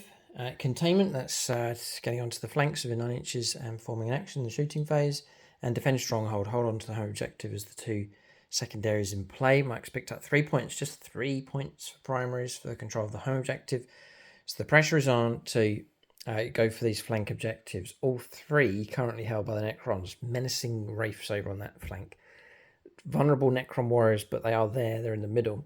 And then also the Tomb Blades holding on to this flank across here. So Necrons still present in the middle of the board. Remember, there's the Terminators and their captain to turn up. Surely Mike will signal for them to come in as well. If you enjoy our games, we do have bonus content. It's on channel membership here on YouTube. The most popular option is Aspect Warrior level. You can select that, unlock all the bonus content that we create, some of the unique series that we do on membership, and the extra battle reports available as well. Some of those battle reports will be for the League, other types of games as well, secret projects and so on, there on channel membership. So it helps support the channel, enables us to keep the content coming, and as a reward you get the bonus content. You can join us on the Discord server as well. And if you want to go up the ranks, there's the Autarchs. You can join those where you get allocated to units or to models. And then there's the Phoenix Lords above that, which is whole units. You can join us on the WhatsApp group for them as well. We do yearly perks. There's a get-together coming up as well. We're going to have an event for the Phoenix Lords and the guys on the team coming up soon. Also, other perks, you can check out details on YouTube channel membership as you take a look at different levels. There's also Patreon as well. You can support us on there. The different levels that are available. But whatever level you choose, it's much appreciated. It really does help keep the channel going. And to mention, this is actually a Kingslayer battle, one of our themed games. So each faction at the start of the season picks a king. It's a top dog, top leader, and you try and survive with them throughout the season and see who's left standing at the end of the game or end of the year. So Salamanders have lost their leader already. Sagatone was brought down, but Taran Ra, the leader for the Necrons, is yet to be slain. So he's only one of just a few left. Most have been brought down. Captain Parmenion of the Imperial Fists died. Typhon, the Hive Tyrant, destroyed. Captain Lazarus, the Blood Angels, was slain. Belisarius Core was brought down very quick this season. Gut Ripper for the Orcs, as much as he tried. He was brought down, although he contests that he never was killed. Ghost Tide for the Tower Empire was destroyed. The Avatar for the Eldar, gone. Sagatone. Captain Diotrophes, the Red Scorpions, is still alive. Abaddon was slain. The Demon Prince, the Thousand Sons, is still alive. And then Tamra for the Necrons, still alive as well. But only a few kings for our factions still left standing at this stage of our season at 12 battle reports. Alright, so movement done. Mike's got answers here for this Necron force. If he does really, really well, he could break the central line of Necron units, and then it's just soft stuff after that. If it goes according to plan, Terminators have turned up here, 9-inch charge to get them in against the Triarch Praetorians. Disembarking from their vehicle, ready to go, is the Blade Guard veterans, Sagatone and the Lieutenant. Aggressors have moved up with their Gravis Captain to support. Remember, they can shoot pretty good as well. Intercessors, no real need for them to get too stuck in. They can support a little bit, but they're fine. And then the Infernos Marines with Heston moving out towards the Wraiths to go after that objective. Mike's put something on the Wraiths. Forge Father. So I select a model within 24 and all Flamer and Torrent. Torrent and Melta weapons can reroll the win roll. And regular oath of moments going on the Scorpion Destroyers. Yeah, because I don't want to take a chance. Okay, right. Firepower. Yep. Here we go. Start with the vehicle with a wound left, the repulsor, the main weaponry to go in here, all the Daka shots to go into the warriors to go after them. Yeah. I honestly think Mike's got the potency here just to wipe away this Necron stuff. But we'll see. He kind of has to, because Necrons are reaping a harvest of victory points here. So it's got to be done on turn 2 or turn 3. Otherwise, Necrons will just grow stronger and stronger. So this is make or break for the Salamanders. But I fancy them here, but we'll see what comes up. So 2 last talons into the Doomstalker. Which is a shame, because the Necrons have worked really hard in this game. But anyway. I put a lot of work into this list, and it could be a late scoring game for me. Yeah. Because it is hard it's hard to break those vehicles, and you think, oh, I'm doing well, I'm breaking them, but you're only halfway through once they're gone, because you've got to get through the tough units as well. This is what we're finding. So 2 last talents, because I'm severely wounded. It's -1 from a hit roll, but you can't stack. Mm-hmm. So even if I'm on combat, it stays at 4. Gotcha, yeah. 1 hit. Okay. Strength 10. 3's to wound. 3's to wound.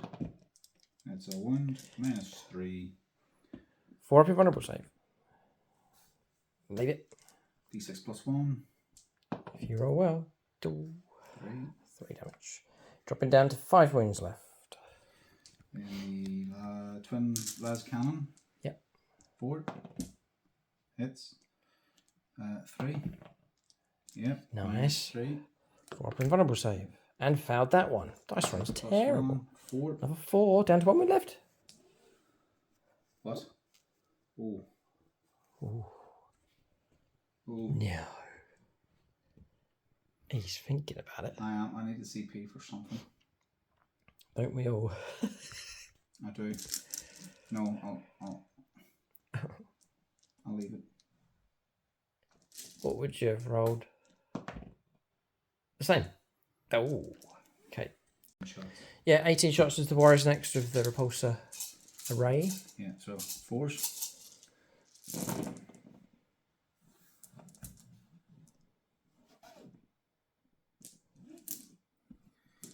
And then strength 5 now, because you're within 12, so 3s. Okay. 4. No AP. No AP minus. We'll take a bit of cover for the barrels. 3s are good. 2 slain. So, the fun has just begun. Aggressors to offload all of their flaming weapons into that unit. 6. 24. So 5d6 plus 1. 15, 20. 5. Yep. So this plus 3, 4. Yeah, Mike's also got red dice. Yep. White dice. And he can borrow yellow dice. And he's got his black dice. Yeah.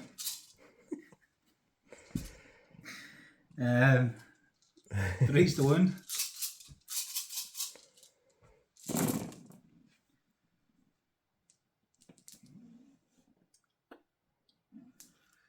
Loads, about a dozen.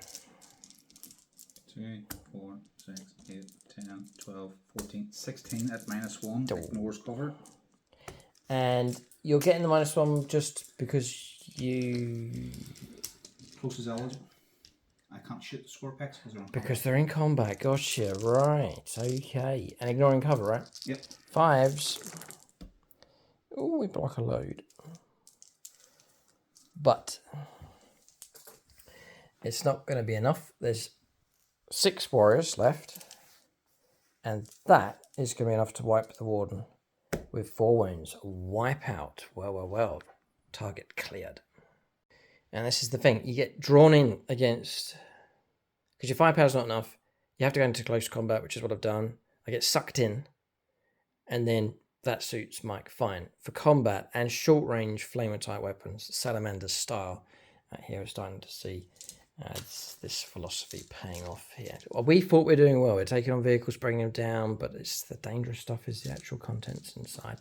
And their ability to shoot at one target, wipe it, and then charge into something else. This is powerful stuff here from the Salamanders. So then it's CP4. Yeah.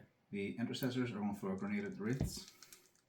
What is challenging for them, though, is up against armies that don't come out to play, that shoot from distance, such as the Tau. Yeah, that game's over on membership.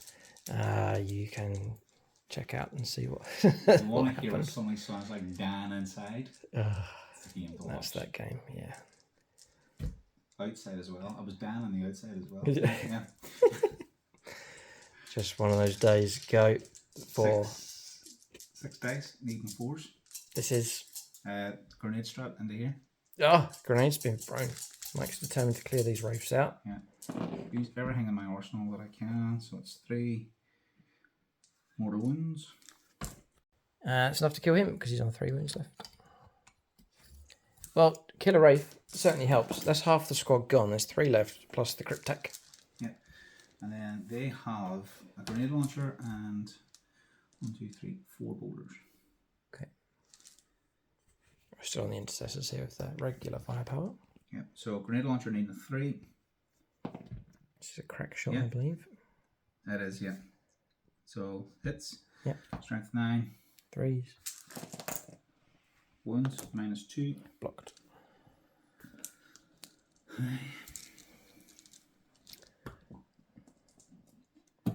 2, 3.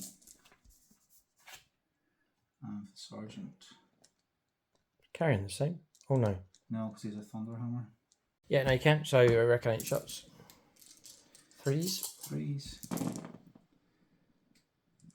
Followed by 5s. What's your toughness? 6. Oh, it would be 5s anyway. Yeah.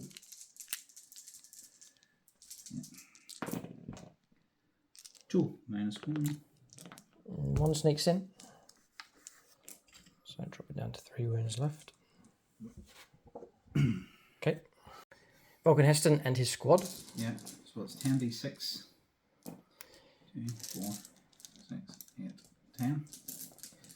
Just feels right to have the Flame of Fame. That's how Salamanders are meant to be. Oh, he's now going to Valhalla Field Marshal Robert. He's going to stack it with an Imperial Patreon. Yeah. So 10d6, and because I've selected them, I reroll my wounds. Because it's a flimmer. Okay. So 6, 11, 12, 14, 18, 20, 27. Okay. There's nothing special going on here.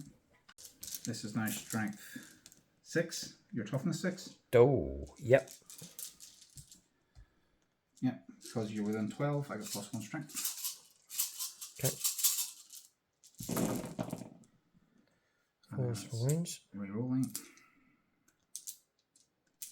Even if Mike doesn't wipe out, it's just a case of knocking the models down. Before I forget, feel no pain. Yeah, we just need to resolve a few bits. There's a bit of feel no pain should have been done. Yeah, for those probably that are screaming at the screen saying I've forgotten feel no pain, I had, but we've remembered. So feel no pain is coming through. That's from the explosion. Restore 2, and then another 1, just from the damage that's come through so far. So let's put a model back on with 2 wounds remaining. Just all present and correct now, up to date with feel no pain. Just in time. So Mike's going to try and wound here. There we go. 2, 4, 6, 8, 10, 12, 14, 16, 18, 20, 22. Forge Faller. Yeah, so this is a reroll wound. Yeah. And that came from the rule for Vulcan Hessen. I select a unit within 24, and all torrent and melta weapons to target that unit rerolls the wound. Nice. And we look at any minuses going on? -1? No. Nothing. 3 up. So 3 ups then, yeah. And how many total? 10, 12, 14, 16, 18, 20, 22. 22. Okay. So 3 ups to start off with. Wraiths are hard to shift. And we'll take away the ones that have failed. There's a good few made it through, but many have passed. And I feel no pains on these. 5 pluses. 4. Oh. God, look at that. Just the 3 make it through. So it's enough to slay that model. So he has gone. But Wraith's proving hard to move here. And then 3 wounds left on another. Like so. Terminator's firing. I'm going to go into the Tomb Blades. -1 to hit rolls for stealth, for Shadow Loom. 4s. 4s. 2s. 2. And then 5s. Yeah, 5's to wound. 1. Comes through. Holy peak. And failed. Wound taken. And then the assault cannon. Oh, yes. Yeah, so 4s.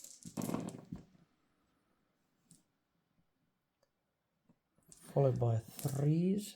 Yeah, well, 1 6s, so. No, just the 2, no AP. Okay. And goes through. It's enough to slay a model.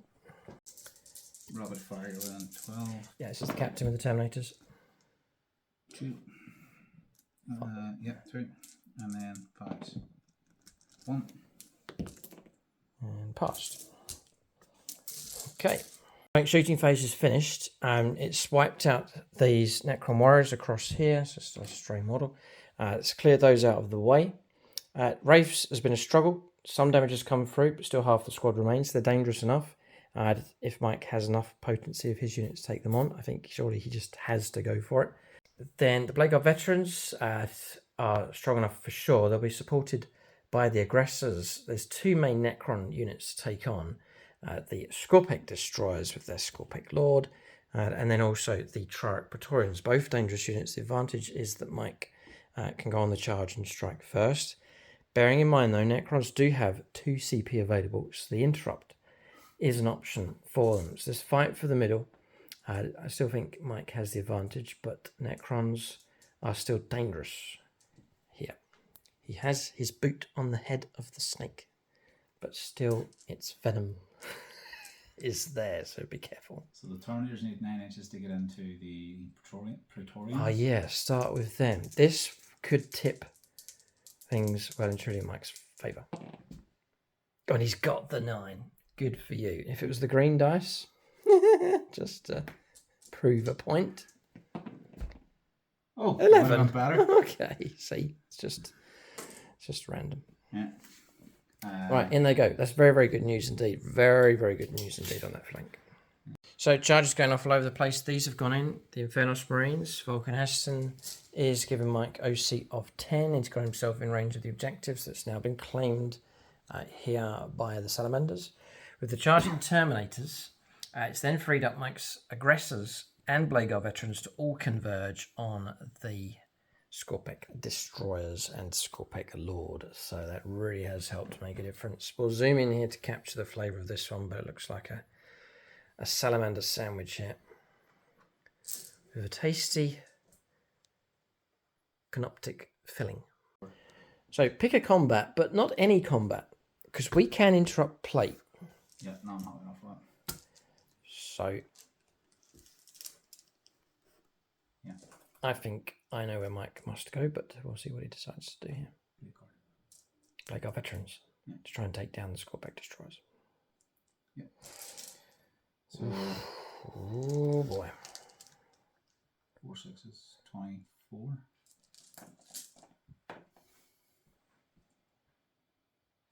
Yeah. So this, right, so I'm currently running, I'm going to go for reroll saving, an invuln save of 1 because I've oathed them anyway, so I'm getting full rerolls. It's in case anything still lives and then you fight me back. Okay. I've got a lieutenant that's giving me lethal hits. Yes. I've got Adrax Agatone who's giving me reroll the win roll. And you got Blood Angels, right? And that's what I'm going for now. The last Patreon. Okay.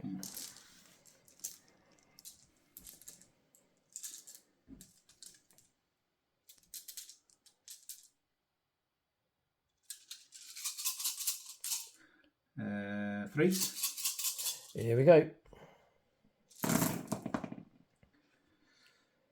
6s are good. Yeah, I'll get rid of the 6s first. We should be looking at a wipeout here. What was it? The Scorpec Lord will be hard to bring down. And then re-rolling these. Because of Oath, got it. Yeah.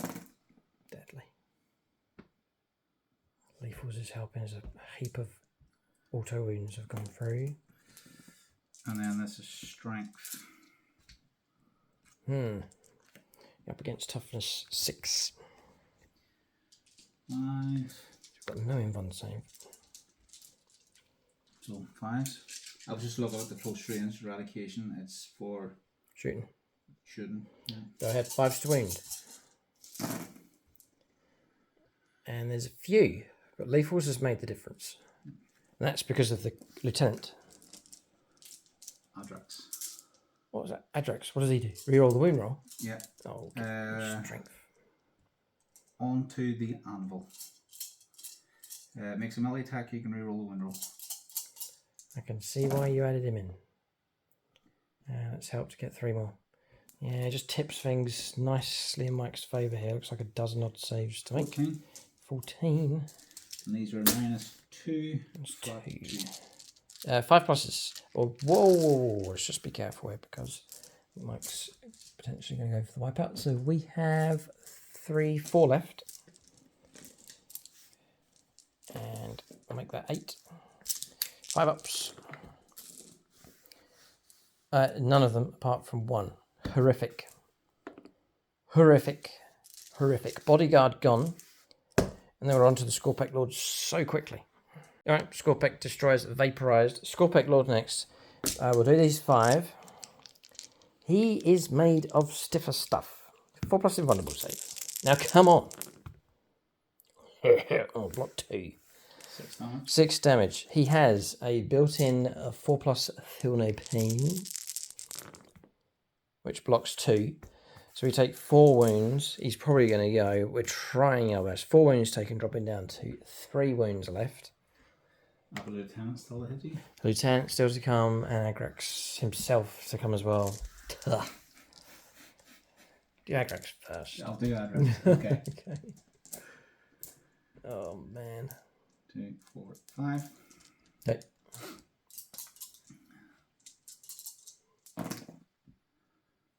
Lethals. He is hitting on 2s. Okay. Strength 10. Okay. 3s. 3s. Oh, please no. So that's 5. 5. Go to your invuln.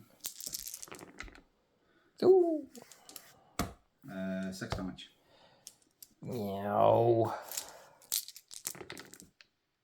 Oh, valiant attempt. 3 wounds taken. And 3 wounds remain, so he has been brought down. Oh, no. Or has he? Yeah, we're going to pay a CP for Protocol of the Eternal Revenant. So it's Necron's infantry character. Hold it right there.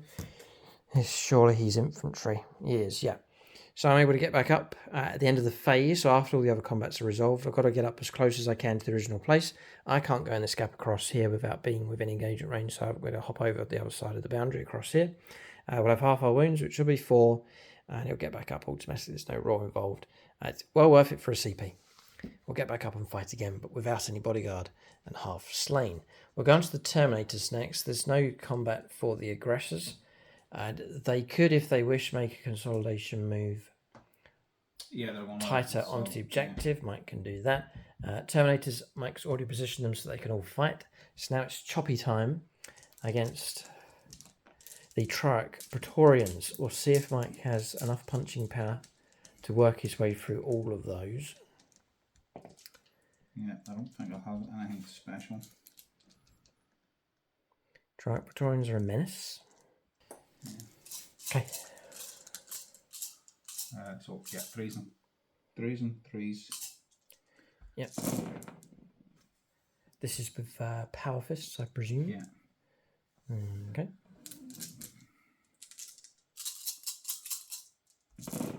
Raised wound. Alright, 5. At -2. -2. 5 ups to block. Block 1. Damage 2 each time, right? Yep. Oh, you're going to kill 4. Nice. Toughness 5. So Mike's got the captain next. Yeah. Yeah.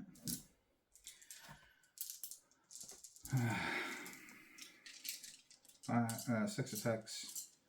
Hitting on 2s. Okay. All of them. Okay.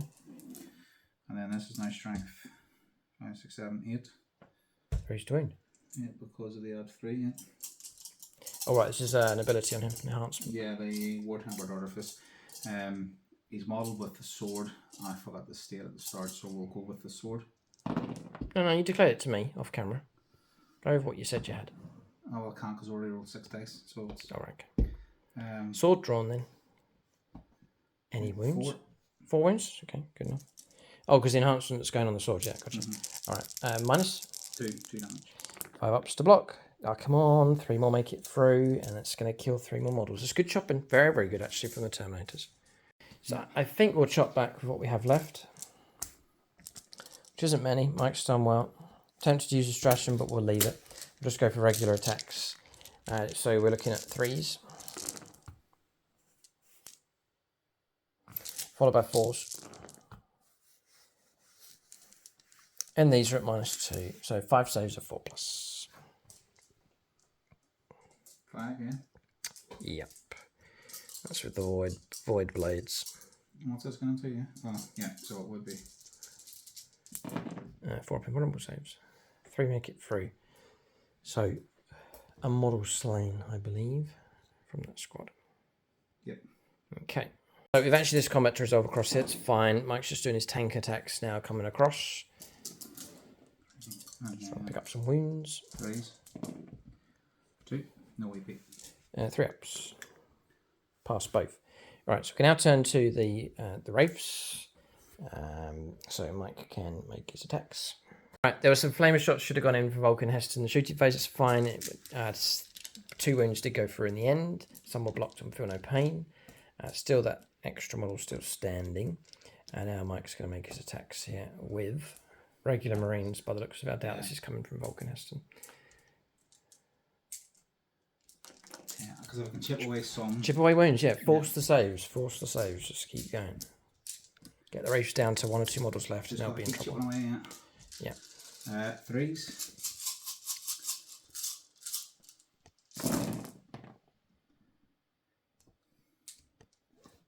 Big Salamanders they have the edge. I think they've done more damage, would you believe?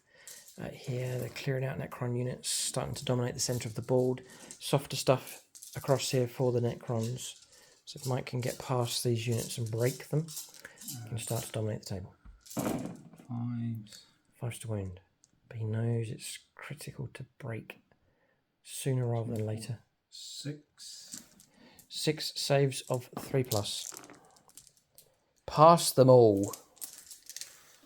I ain't good. Down to Heston now, if his attacks. Yeah. His spear could cut through a number of these things. 6 on 2s. Okay. 3s. Sorry, what's your toughness? 6? Yeah. 4s. Okay. Just the 2. Found 1. 2 damage. Feel no pain, one of them. 2 damage, sorry. Yes, try and feel no pain the other. No, a wound caused enough to kill a model. Kill that one then, yeah. So you can go... Yep. Okie dokie. I'll pay a CP to restore D3 plus 1 wounds. And a Wraith with... We'll go back in, and he'll have just 1 wound chipped off of him. So just mark him with a 3 on him. 3 wounds left. That's it. Just to try and... yeah, it's been taken away. Just to try and tip it in my favour, possibly. So we'll fight back across here then with the Wraiths. So there are 3 Wraiths left. 4 attacks each. We'll do these first. So for Wraiths, we're looking at 3s because of the leader. It's not bad. The 6s don't mean anything. And we're looking, this is Vicious Claws. 3s to win. Nice. AP -1. Each one of these is damage 2, and it's on 7 dice. AP -1. So 7 saves of 4+. We try and chop our way through to Vulcan Heston himself. And Mike's blocked above average here. Okay, so 3 make it through. 3 Marines slain. And that's it. That's the scary part. Technomancer next with his Staff of Light. A hit. A wound. -2. What's it? Yes, damage 1. So wound taken. Yeah, it's Mike's just doing his consolidation move, just remembering to do that from earlier on. And that's all the combat's resolved. So end of phase, so he gets back up with 4 wounds left. So it's still something in the heart of the Space Marine Force. Okay, and we'll give you an update on the score here as turn 2 comes to end. So much has happened already here. Both sides getting into the thick of the fighting nice and quick. So damage has been flowing in here for the Salamanders. Mike's right to get stuck in quickly to try and clear the Necrons off these objectives. Only 3 points for primaries. Defend Stronghold, the points should come through.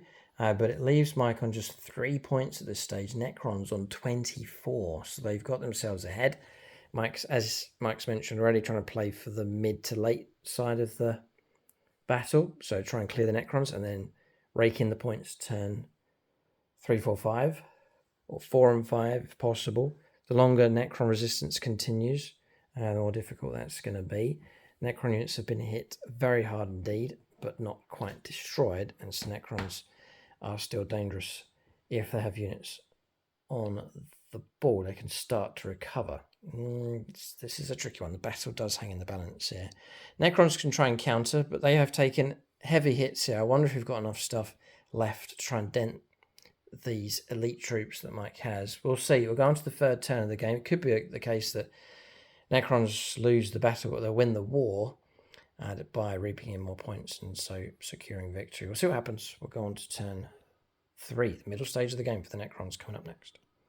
Alright, so turn 3 for the Necrons. Reanimation protocols went well for us. Good number of wounds being restored. Engage in all fronts and defend Stronghold is the 2 cards in play.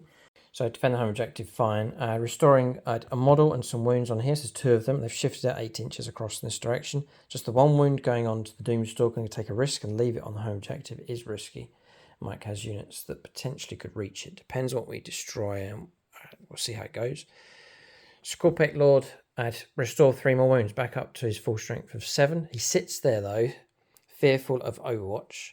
The warriors shifted and behind here so that we could not be Overwatched. Again, we can't see through to the aggressors, but we've made it to there. Someone's got to fight for that central objective, otherwise Mike's lined himself up to pick up those 2 across there. The Wraiths, some more wounds being restored. There's 4 Wraiths fighting, but Mike will get to fight first. Then across here, Toon Blaze shifting to their left a little bit, staying on the objective, bringing us in 5 points, 3 points across here. Then Tamara's gone up 10. An 8-inch charge, I reckon, will get him in contact with the Terminators. And then the Triumph Praetorians are model restored, so back up to 4. And then falling back, they do have the ability to fall back and charge. They can't shoot though, but they are allowed to charge. That's movement done. Necron's trying to reassemble a second attack here. We'll see if it's enough. We'll go into shooting phase for them next. So these 2 into the vehicle, trying to hit on 3s. A hit. Oh boy. 3s to wound. Oh, the 1 result we didn't want. A 2. Come on, reroll. A 4 goes through. Your armor save would be a 5. Let's see if we can get this last vehicle. No, it does go through. And then does it Destiny? It'll be messy for everyone if it does. Oh no. It's just this is going to complicate things. There is about 4 units in range 6, 4, 5. There, 10 from there. What a mess. There. And the Toon Blades. He's at 10 blades. He's out. There. He's in. They're in. And you're going to tell me it's D6. Yep. Oh, So the no. aggressors are out. Oh boy. You play with fire, you get burnt. You get burnt. Okay. So, go ahead. I don't want to do this. Terminators. Your own Terminators. Yeah. D6. Should I roll green dice? You should. 5. Oh boy. Mortal wounds. Yeah. Blade guard. Blade guard. 4. Ouch. Team Blades. 10 blades. 6. It's wiped off the squad. Praetorians. 1. Just the 1. Ooh. And then the Scorpec Lord. Scorpec Lord. 1. Oh, what a mess. All right, we'll remove the model and remove the damaged models as well from surrounding units. Ouch. So finally the last vehicle goes with a boom. It's halving my Toon Blade squad, which is annoying. I was going to unleash a full volley with those. But anyway, we'll press on. So some more firepower to come. This into the aggressors. D6. Captains, 0 CP. Armor contempt. D6. So 2 plus 1 plus 1 for the size of the unit. So 4. Then 3s. Needing 2s. Ah, just the 1. 4 up. It could even be a 3. We'll see what Mike rolls. Oh, 1. All right. 3 damage. Green dice again. On model slain. Yeah. That one. Okay. So we'll shoot him into the Blade Guard veterans in rapid fire. Need 2s. Need 3s. Yeah, 2 saves. -1 cover, back up to 3 ups. And the wound cause. It's kind of what we're hoping for, because it's a model that's taken a wound. So you can take another. Not quite enough, though, to bring a model down. Okay. I've done his little piddle shot, but he missed. We'll go for Toon Blades. We'll put them into the Terminators. That was the original plan, although half of them will do it now. So 3d6, 12, 16 shots. We'll go to Xenos dice, a little bit clearer. Back up to 2s because of Tem and Ra nearby.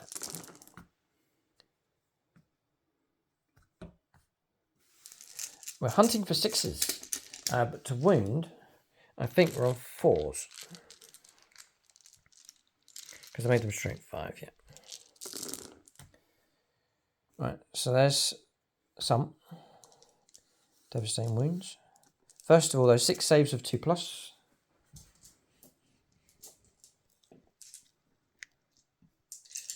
try and chip away at these Terminators out. 1 sneaks in, and then 2 devastating wounds as well. So 3 in total. It's enough to kill that model, and 2 wounds can roll onto another one. Okay, so there's 2 models left plus their captain. And Taman Ra will put his firepower into them as well. So he has a Gauze cannon. 3 shots. Yep. Followed by 4s. 1. -2, 2 damage. Nope. And no, okay, so it's enough to kill that model. He goes. 1 Terminator left, plus the Captain Praetorians have to go in, and we'll see if they're potent enough. And I think particle casters are pistols. You could be right. They are, yeah. Devastating wounds pistols. 3 shots each. You've got 3 left, so it'd be 12 shots. I'll take this. Anything, any kind of help here. So we're looking at 3s. We don't get lethals. 6s would be wonderful. Ooh, there's 4. And 5 saves as well. 5 saves of 3+. This is quite good. Yeah, 2 go through. Plus another 4. Devastating wounds. Oh, yeah, I thought you were looking at me to do another. No, yeah. So, that plus that. Him, and then a wound put onto another one. That's good. It's very, very useful. It's less chopping, and we can get through to Volcanistan quicker. If possible, Mike will fight first, so is the problem. Spear can do damage. That shooting phase finished. Not too bad here for the Necrons. We're going to charges next. Critical point in the game. Necrons trying to regain the central ground. Right, so charges taking place and counter charges, would you believe? So we've got 3 fights now to decide this battle. Terminators have been charged by Taman Ra, and also the Triarch Praetorians. Fitting, the chariot runners working together with the chariot to try and bring down that Terminator captain and the lone bodyguard that's left. It's not going to be easy. Then across here, we charge the a lot of chewing over on this one, but charge the Necron warriors into the aggressors. It was a low charge, of 5 inches, which left a gap for him to charge, but then Mike heroically intervened across here and made it in. We then charged anyway with a Scorpec Law, but couldn't make it through to the aggressors, which is tastier for us, much easier chopping with them. But the Blade Guard veterans instead blocking their path. Scorpec Lord, who should be dead, has charged in to assist. Don't know how that's going to go. Mike's got hyper elite units there. We are going to strike first, but not much punching power. And then Mike will get to fight first across here with Vulcan Heston and his bodyguard against the Wraiths. So I'm not sure whether Necrons are favourites in any of these combats. Perhaps the best one for us is over on the right-hand side against the Terminators. The advantage for us is striking first. We must strike well, otherwise there'll be trouble. Before we make some decisions here, I'm going to try and roll up for mortal wounds. A second chance for him, see if he trips up again. He doesn't, it's D3. And it's 2 mortal wounds, which will be enough to slay. Yeah, it's one of those models. And a wound on another. So we'll just take away this wound here. It's all a bit messy in here, and this fence keeps falling down. And there we go. Okay.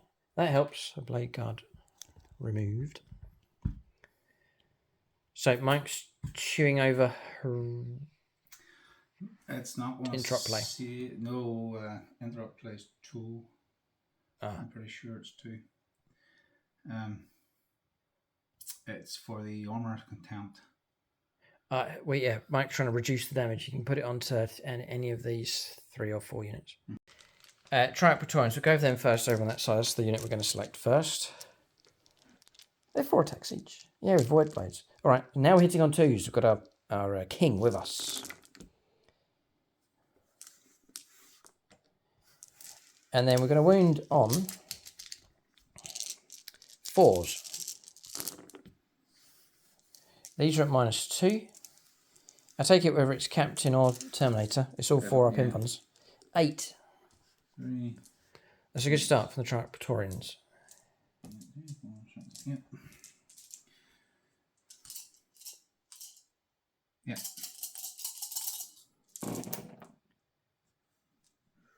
blocked half. Yeah. What's the damage? Just one. So Terminator slain and a wound on the captain. We're through to him. That was the intent, just to strip the bodyguard away. And now, I don't know about this. We'll see if Tamra can take the captain down. It's going to be tough enough. He's at least going to be 5 wounds or more.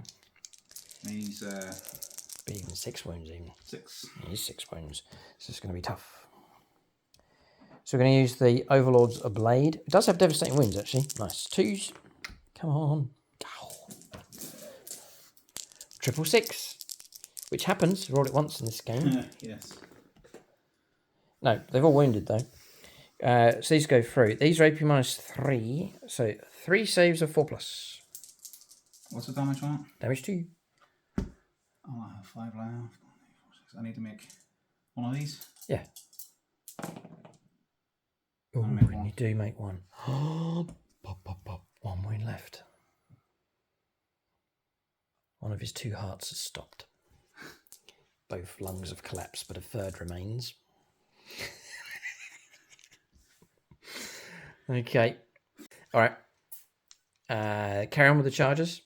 So we'll go with the Scorpic Lord. 4 attacks with his big harvester chopper. I'm re-rolling 1s for my influence save because it started the fight phase. Okay. He's got his hits. I think it's 2s. Come on. 3 make it through. 3 invulnerable saves. 4+ rerolling 1s. Well done, Mike. Just the 1 makes it through. So the model that has the wound can go. Managed to bring down just the one of the Blade Guard veterans. Alright, so he's been. We'll go to the Necron Warriors next. And we'll go to the Overlord first of all. With the Overlord Blade. It's got devastating wounds. Needing 2s. Needing 3s. 6s will be great.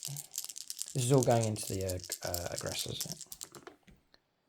Ah, please. No. 1 wound. -3. 6 up. Nope. 2 wounds caused. 2 damage. Right, Necron Warriors. I made a piling move, and we'll go for Necron Warriors, which will be 5, 6, just the 7. Needing 3s. Needing 5s. 3 saves of 3+. 1 save we're going to put on the Blade Guard veterans, and 2 on the aggressors, just to split them up. And pass them all. Well done. Mike's kept his strength really well with these squads here, so they can prepare to fight back. We could resolve this now. It's kind of independent from that. Yeah, sure. So, because Mike's going to get to fight first with his unit against the Wraiths. Yeah. So it is 1, 2, 3, and 4. However this goes, Mike, good game, good battle. Oh, shucks. But I'll be winning you on 5 here, won't I? With what? These dudes. Oh, right, yeah, no, it's going to be strong. Or is it? I'm going to do it. It is Crucible of Battle. So in the shooting phase or fight phase, that is the start of his infantry unit. Select the shooter fight. Till the end of the phase, each time a model on that unit makes an attack that targets the closest eligible target within 6 inches, add 1 to the win roll. Oh, right, fine. So, okay. Just try and tip the battle across here. So, 3s. Okay, here we go. Regular infantry. Yeah. 4s. Down to 4s, yep. It's helped a little bit. 5. 3 ups. 2 make it through, which is enough to kill that pesky mod. No, don't do it yet. Oh, got no pain. Thanks, Mike. Passed 1. Still killed him. Still kills it, yeah. Yeah, but no overflow yet, and he can go. Fine. Yeah. Now down to Vulcan Heston with his attacks. So still 3 Wraiths to try and get through. 2, 4. They just won't go away, but if you get a good round from him, it could tip it. Yeah. So 1 miss. Okay. And then it'll be 3s now to win. Good. Ooh, just the 2. Yep. Invuln saves. 2 damage. 2 damage. Ooh. Take 2 range. No. Not so good, yeah. So we'll fight back. Feel no pain. And feel no pain. Yep. Okay.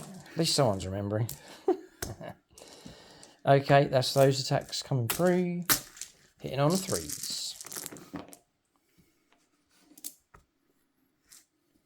We've missed of a chunk. Wounding on 3s.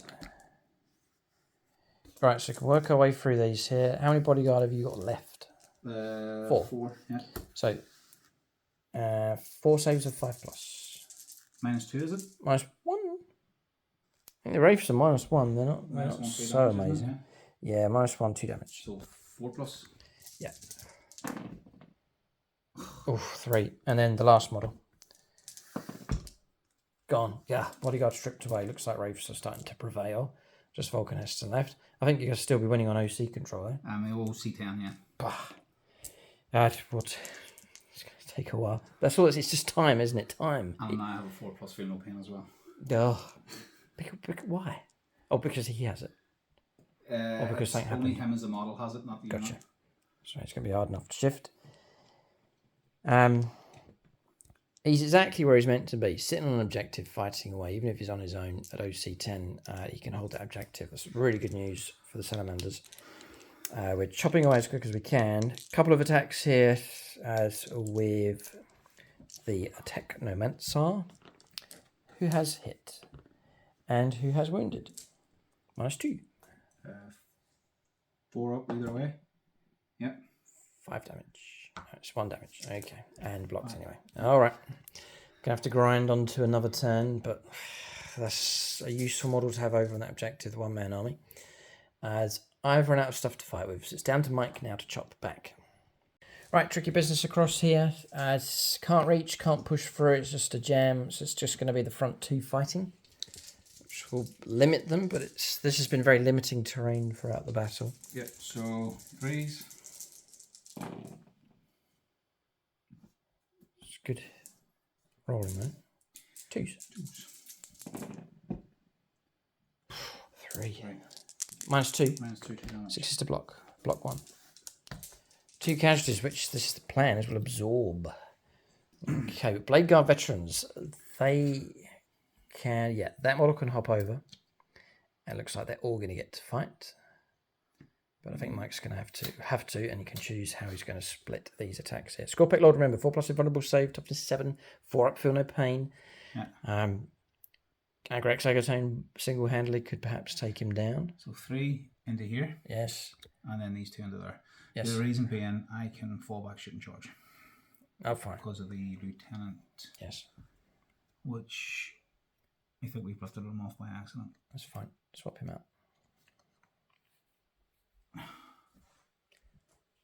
Take him off and bring Lieutenant back. Yes.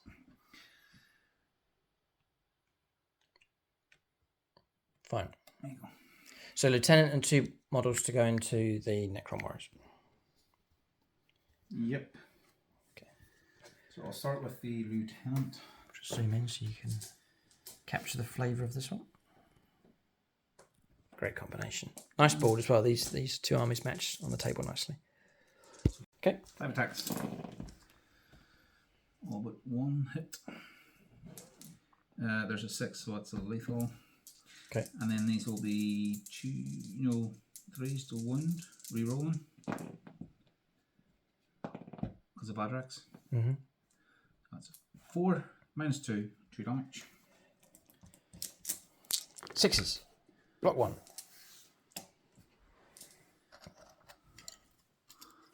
Okay. And then 2 more.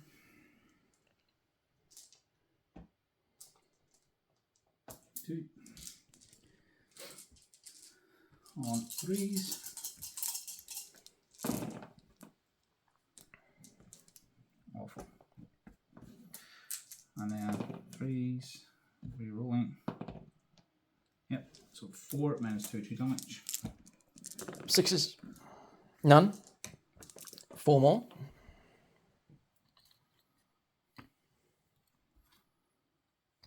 looking pretty good. Okay. And then the other Blade Guard into the Scorpic Lord. Yes. 3s. Lethal.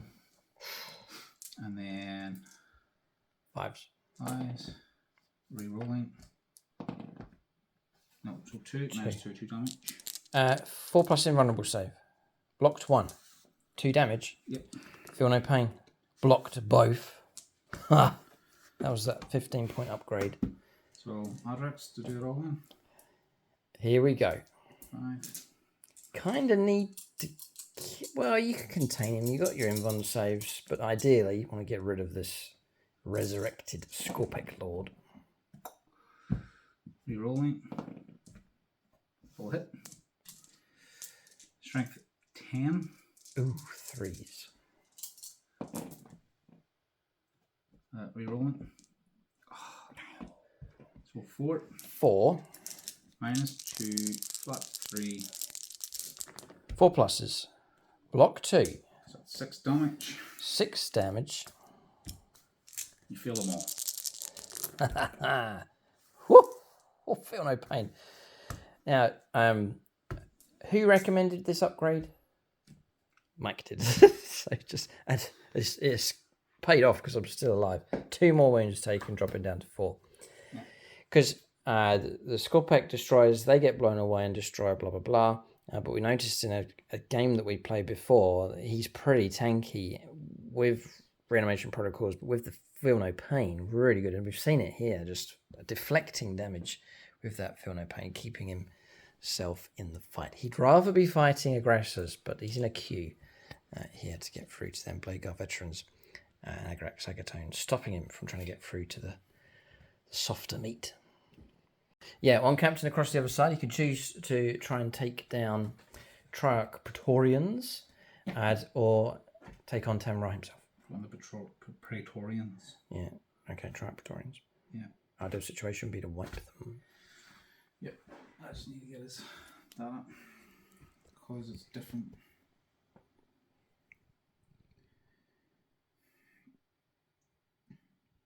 Oh, it's not relic weapon. So 6 attacks for the relic weapon. 2, 4, 6. Okay. Hitting on 2s. All hit. Uh-oh. This is now strength 8. 3s to wound.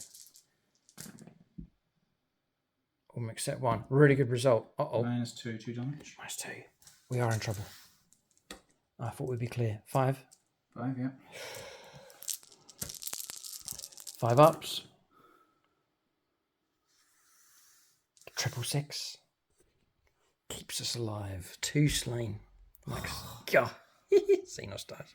So end of phase. There's a few things to add. I resurrected some models here. There is an ability with the Overlord. Once per battle round, when you enter an army with this ability, you can use a stratagem for 0 CP. So we use Protocol of the Undying Legions, restoring D3 plus 1 or 1. So 2 models restored there with the Warriors. Bearing in mind our OC has been halved because of AIRSOFT Agatone, we still think we have it. We have 10 models compared to Mike's. There's about 5 models in range of the objective, so we have it just with model count. And then a trick here from Taran Ra with the Chariot Runners. Rolled a 6. 4. Once per battle, he has a Resurrection Orb. You roll D6 wounds rather than D3. And it's done at the end of the phase, which we've decided to do it at the end of the fight phase. And it's for Necrons infantry unit within 6 inches. So 3 Triarch Praetorians get back up onto their feet. Half the squad now still alive, surrounding the captain with 1 wound remaining. Necrons refusing to yield. Same can be said, though, of the Salamanders, who are still fighting away, looking strong in the middle, but haven't quite crumbled Necron resistance. On the flanks, Necrons, we reckon, have tipped the game in their favour.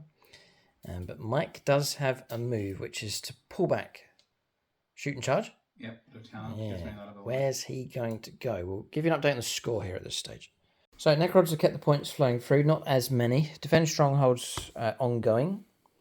We've dumped engagement on fronts. We had unit here, unit there, that's fine, but they're straddling the line, and we've got no one else in the line runs through in between his legs, idiot. So no, we don't we don't have it. We could have picked up 2 points. So we've dumped it instead for a CP. And then we did pick up points. No, we didn't defend stronghold. Primaries though, 8 points coming through. Takes us to 32 points. Mike got his defend stronghold for 3 points. So 32 points to 6. Necrons are miles ahead. Again, it's not really fair at this point because we know Mike's going to pick up some points for sure over there. Yes.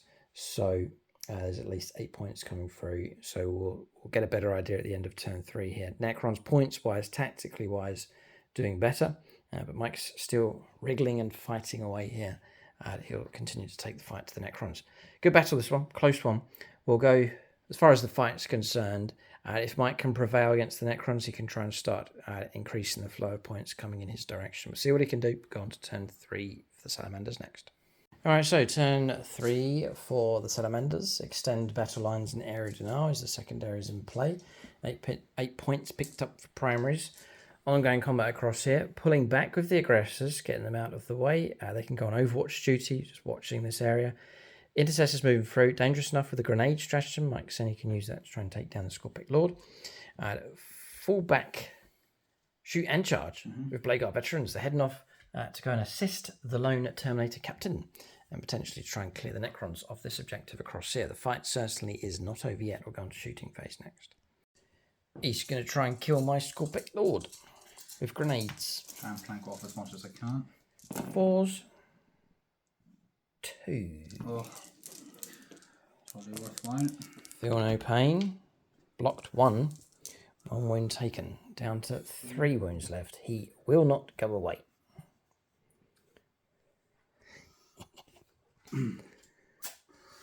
Right. So what I will do then is He signals to the Blade Guard veterans, "Come back here. Finish what you started."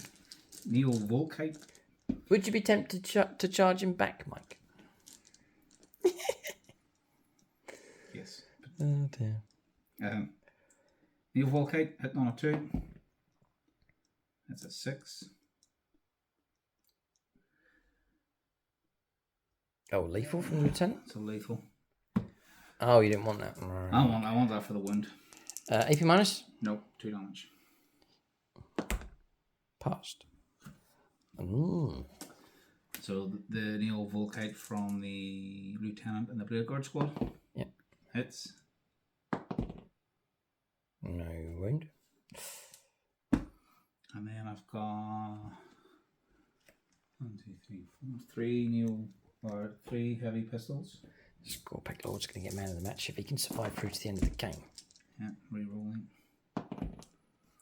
3 hits, and then 5s. 1, -1.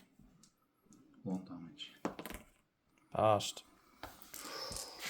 Mr. Agaton himself. Yep. And his flamer. D6 + 3. Going into a different Going on there. zone of the game here. Torment stage. 5s. Necron units refusing to die. Just the 1. 1. -1. 1 damage. Blocked. Oh, sorry, we forgot to. I declared that the grenade was going to learn the bolters were going to there. Yeah, I was going to say, yeah, bolters, go ahead and do those into the Necron warriors. 1, 2, 3, 4. 3s. And then 4s. Just looking at Mike's dead pole, look how neatly it is lined up. Here's mine. Just off him brushing them aside like this during the game. 4 -1. Into the warriors. Yeah. We're in cover. And we block those. We take 1. So we'll take someone from upstairs. And then the crack grenade launcher. Hits. 2s. 2s. And -1. -1. Dead. Okay. Shooting phase finished? Mm-hmm. I think so. All right. Charges. No pistol on this guy. No, Vulcan hasn't. Oh, he does have a bolt pistol, yeah. A bolt pistol. No. If he has it, fire it. I would if I was in his situation. 1 hit, yeah. And a wound. No AP. And a work. Oh, feeling a pain. Ah, it was a waste of time. Go ahead. Right. Charges then. So who is going to charge? Intercessors? Surely not. Maybe they will. Yep. They will? Not charging the here. Oh, okay. Nice. And in they go.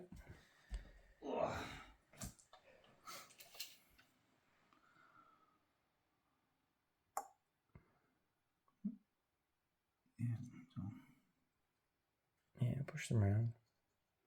Okay, so Mike's going to continue fighting for this objective.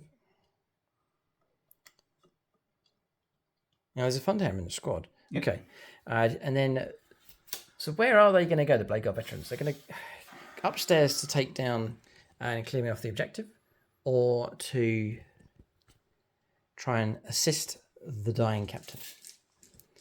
Narrative-wise, what's he? Because I might leave the score pack for now. Yes. And go that way. Okay.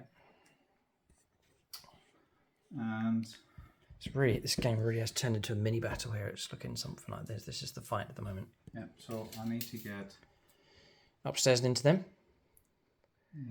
6 or so, something like that. We can, if you're going after those, you can roll up and see what you get. 4, this is looking good. And 3, a 7 should be okay. Yeah, charge goes ahead. Mike's rolled a 7. So then he goes. You may even be able to tap a model into the Triarch Praetorians if he wishes.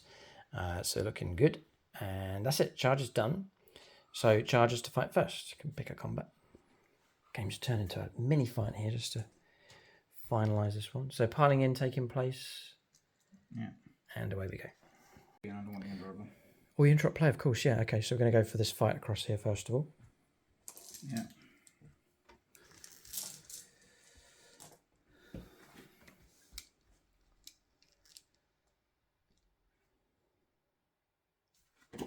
Yeah, for close combat weapons. 1, 3 attacks each. 2, 3, and 4. Okay.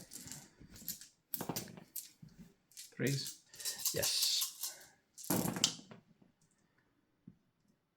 I think actually this 5-man intercessor squad is dangerous enough. If Mike can strip away the bodyguard, Necron Warrior is going to mess up our OC control. Just a 3. Just a 3 though in the end. 4 ups to block none, and no kind of feel no pains. So we'll lose 3 more. Necron Warriors are dying quick. We've got 5 of them left. Mike can try and tip the OC control in his favour. And then the power weapon, or the thunder hammer. Yeah. 3. 3 attacks. Nice. 2 hits. 2s to smash. 6s are good. Devastate. No. 2 hit minus 2 damage. 6s. Nope, 2 more slain. I think Mike's now got OC control. We've got 3. To Mike's 5. The Necron Overlord 2, 4, 6, 8, 10. I have 10 on it. is 1. 10. They're 2 each. 2 each, yeah, sorry, yeah, of course. Yeah, I was doing model count, fine. And our total would be 7s. Mike now wins that one. I think I must use a stratagem. Correct us if we're wrong, it's quite important. We think we can. Protocol of the Undying Legions, using it again. It's a fresh battle round. So it's quite crucial for us. So we shall restore D3 plus 1, because it's a character leading the unit. 2, but it's enough to tip things back over into our favour. Wretched Necrons. What's the OC on them too? Yeah, I hope so. They should be. Battle line. OC2. Yes. 4, 6. So 11 versus 10. Oh, is he 3, is he? No? 11. Yeah, 11. I didn't see him down Yeah, there. sorry. Yeah. So, Well, yeah. you have to pass a All battle shock. battle shot first. Right. Take that away. Down to 1 left. No interrupt. So, chargers free to fight. Yeah, so Blade Guard veterans and Agrax Agatone to make their attacks. Both sides fighting desperately here to try and secure victory and gain the upper hand on these 3 mini fights taking place across the table which haven't been resolved yet. And he would pile in as 3. Yeah, we said, to go upstairs, and fight, so everyone's fighting. So starting with the lieutenant. 2, 3, 4, 5. Hitting on 2s. Okay. Lethal. Force to wind. So 2. Lethal and then 2. So 4's the 1. So 3. 3 total. Minus 2. 2 damage. 5 ups. Blocked them all. So we have 3 mini battles taking place. We've got this one unresolved, middle one unresolved, and the one over on the other side unresolved. You cannot abandon the game at this. I said abandon. Cannot abandon the game at this stage. We have to finish this fight here. What you can, if you've watched the last battle report, went turn 5. To go to turn 5, yeah, we get some turn 5 games, which are good fun games, but they're long drawn out affairs.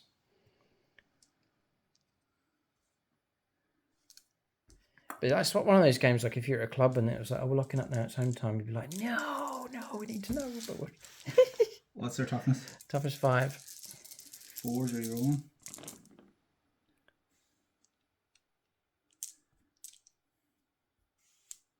But then again, some games left to the imagination are good. 8.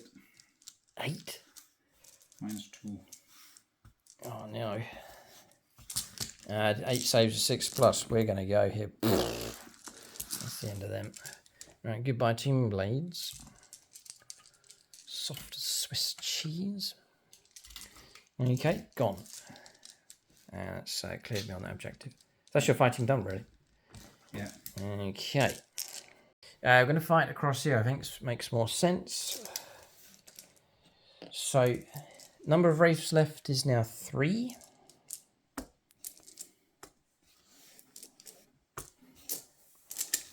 Looking for 3s.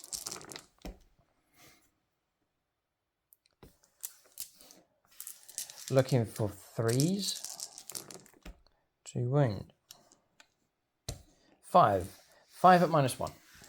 2, 4, 5 at -1. So 3 ups then. We start on 2. Great. Go ahead. 2, 4 wins.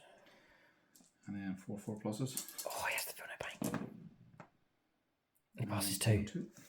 Come on, 2 wins taken. So he's done 3. He's going to survive. Blast.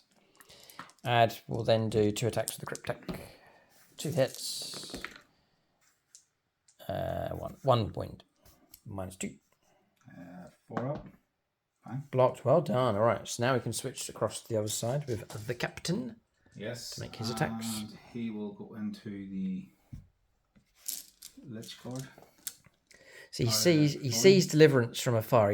Or close range. He sees the Blade Guard veterans coming to his aid. But is it too little, too late? He gets to fight at least before he goes.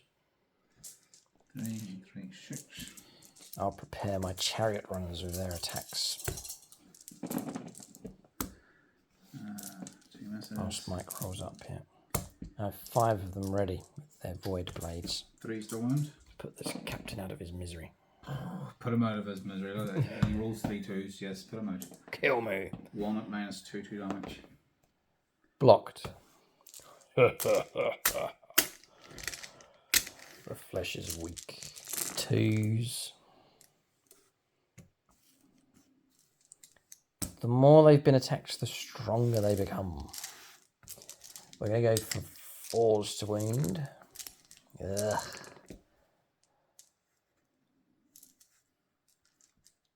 Good for you, Triarch Praetorians. 9 saves at -2. 9 saves of 4 plus. We say goodbye to the captain. He died with his boots on. He's gone. Target destroyed. It doesn't really matter. I've got my warriors, but Mike can go Vulcan Heston. So 2, 4, 6. Let's try out Praetorians. I could pile in with those or consolidate, but there's no point. We'll just leave them as they stand. 2s. And then 3s? 3s. No, 4s. Four. 6. Sorry, 4s, yeah, go ahead. Yeah, I paid the CP last time for it. Yeah. 1. 1.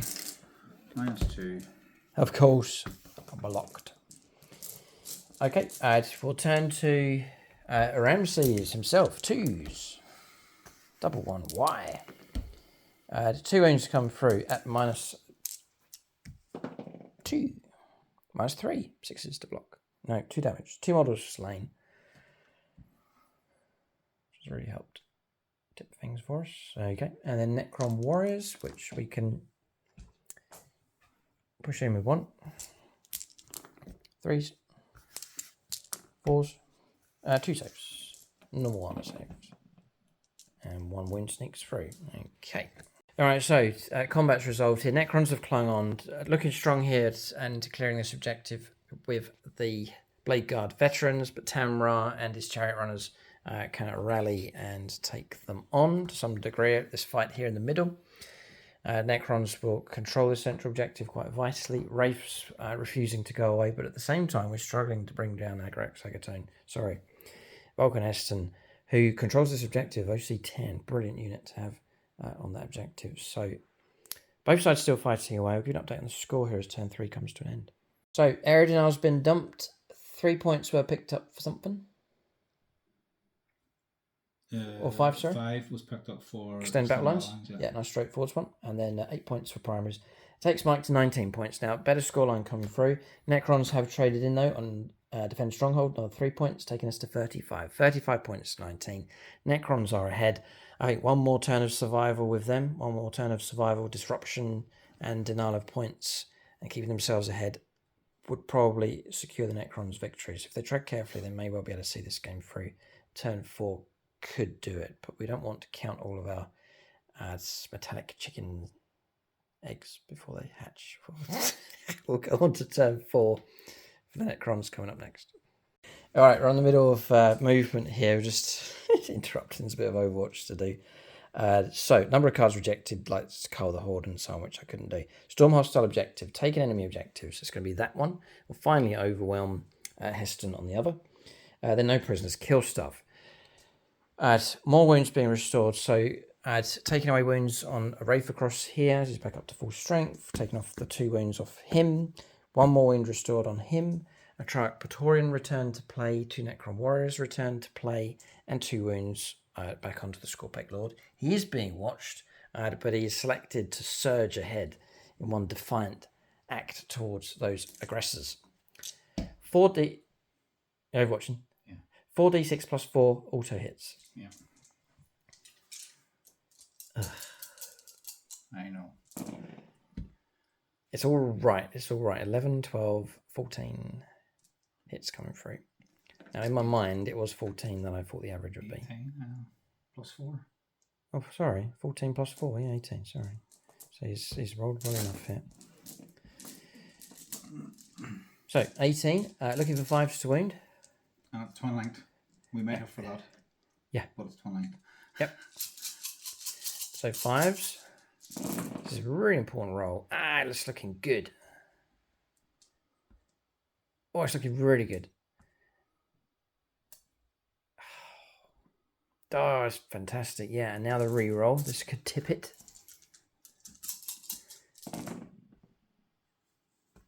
Go on, there's some more. We're gonna die. There's 5 wounds to try and 12. get through. 12.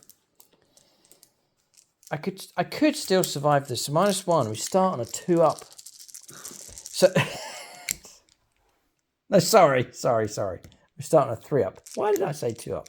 Maybe that's for his like ballistic skill or something. Sorry, you start on 3s. So 4s then. Yeah, I think I'm gonna go, but we'll see what we get. Breathe, for we live. Why can't I not roll that? Feel no pain, sorry. Roll it again. Why? It's 2 damage. Is it? No. No. Yeah.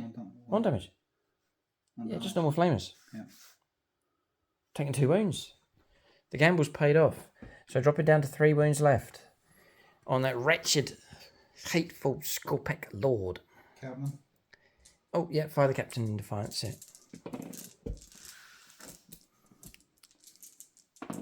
Is he oafed? Oh, he's oaf. He's oaf at the moment, still trailing along behind him as well. How much Mike hates him, but he lives. Okay, he finally might be able to reach his plum target here. Okay, so we'll press on with movement here, but that's a good turn up for the Necrons. So yeah, we've elected to pull out a close combat with the Triarch Praetorians. They won't get to shoot, but they will get to charge and fight first. Tamara's gone upstairs as well, so it's a fight for that flank objective. Across here, Necron Warriors have elected to stay in close combat and continue fighting for that objective. We've seen the Scorpec Lord push forwards. These have manoeuvred to lend some firepower support as the Scorpec Lord prepares to go in. So too as this, shifting across. That's movement done. Shooting phase next for the Necrons on turn 4. So do Tamanrad into the Blade Guard Veterans, intos. And a wound comes through. And blocked on them one save, fine. We'll go into the aggressors with this.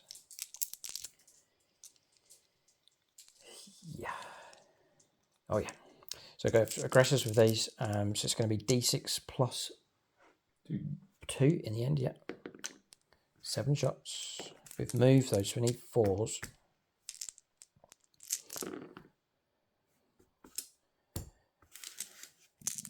Twos to wound. It's a very high strength weapon, I believe. Yeah, 14. 2s to wound, all of them. Add A -3, -2 for cover. So we'll do this carefully because there's 4 models left. So 4 saves of 5 up. Blocked 1. This is slaying the bodyguard here, and the other one slain as well. Bodyguard removed, just the Gravis captain left. What a showdown we're going to have here as he prepares to go in. Or face off here against the Scorpec Lord. Oh boy.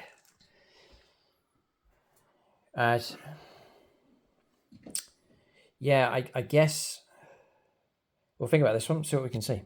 Yeah, we'll take on the Gravis captain. Both can see. So 2 shots needing 3s. 2 hits, that was a 3. That's a lethal. And a 2. Yeah, it's 2 go through. They're 6 damage. Both of these need to be passed, and 1 goes through. 6 damage. Captain has been slain at extreme range here by Locust Heavy Destroyers. Unless Mike's finger is tapping the command reroll button. Gosh, going to do it. 4+ to say no. And he does say no with the grey dice. Blocked those 2 shots from coming through. You can imagine him just deflecting them with his sword. Okay, right. Okay, so we'll press on with that's done, these are done, he's done. No pistol fire from these. There is pistols there, though, with the Wraiths. And so we'll do those. Particle casters. 3s. 3s to wound, 6s are great. I was hoping for some 6s. 5 saves of normal armor. 5 2-ups. Fail 2. Feel no pain though. Feel no pain. 4+. Oh, 1 sneaks in. feels the pain. Down to 2 left. Interesting. Okay. We'll go on to charges next. Quite straightforward. Scorpec Lord to go in. On a 3. Just about. Into here. Your lone man. Yeah. That's the one. We'll try and hit him with some mortal wounds. Which we do. And it's going to be a mortal wound caused against him. I better kill him, because if I don't, I'll probably be hacked down myself. I've got 3 wounds left. How many have you got left? 5. Okay. Then across here, these charges pretty much guarantee we'll move the models in. So no interrupt plays are possible. We'll start with these combats then. So we'll start over here. Triarch Praetorians. There's now 5 of them. Just going to be 20 attacks. They are with their king. So they'll be on +1 to the hit rolls. See if these Void Blades can work their way through Blade Guard Veterans. So looking for 2s.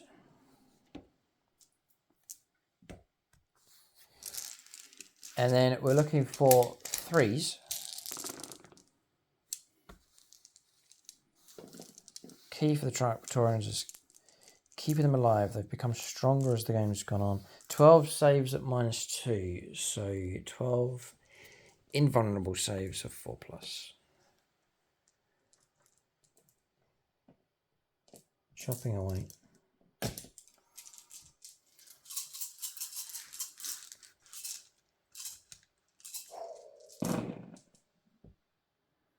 So, yeah, most have gone through here. This is messy. Yeah, it's a lot. What's the damage of these? Damage 1. They're all damage 1. Because I can reroll them 3 ones just to see if I can. Yes. It's helped block 1 further one. So there's 3 ones each. So that 9. kills 1. Kills 2. 2 and then 9. 3. 3. Yeah, pretty devastating. I think that may well clear the Blade Guard Veterans and just leave the Lieutenant Leave the and Lieutenant, Agrax Agatone lives. Now it's split down into 2 characters left. Tamra is in base contact or in range to fight against Agrax Agatone, so it's 1-on-1. Characters facing off against each other in all different instances here in this game. Exciting stuff. 4 attacks then with the Overlord's Blade. They all hit. They... How many wounds is Agrax Agatone? 5. 5. I'll try and give myself a chance. I'll command reroll this one. All right, so 3 go through. These are -3. Block 2, well done. 2 damage. Down to 3. And 3 wounds left. Agrax Agatone lives, and no doubt he'll swing back. He can go directly against Tamra if he so wishes. Add Scorpec Lord with his attacks. So the Harvester Blade, 4 attacks with him, leading 2s. He's not leading the units, doesn't get lethal. 2s to wound. What's your Oh no, this is Gravis we're up against here. Yeah. That doesn't mean anything. It's okay. Because we're not devastating wounds. Their strength 10. Your toughness 6 though, 6, surely. yeah. Yeah, so 3s to wound. So 2 go through at AP -3. And blocked 1, well done. So 2 damage. Sorry, 3 damage taken on him. Down to 2. And 2 wounds left. Find it. Okay, that's me done. Yeah. And so Mike's free to fight with a unit. It'll be the charging units first that was charged, and then it'll be a defender. Correct. Yeah. So I'll start with Adrax just to get it out of the way. Yes. 2, 4, 5. Oh no, you want to fight here first. No. Charging units. You charge me with both them, so they fight. Yeah. And then it's defender for anything after the. Yeah. So you want to fight here before I fight you. So Mike's going to fight first across here before I get a chance to swing. This is with Vulcan Heshton. 2s.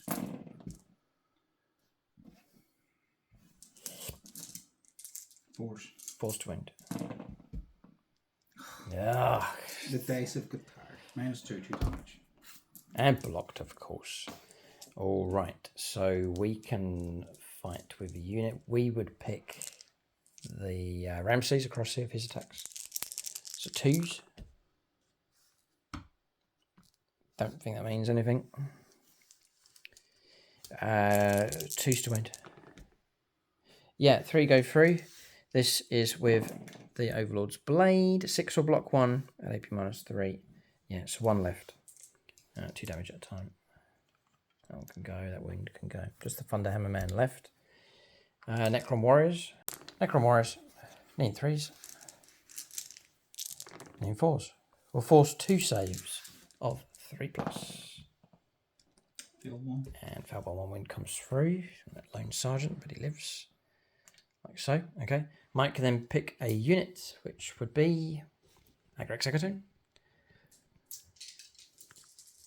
Yeah, Lieutenant's out of it, really. So it's just Agrax then. Into Tamra.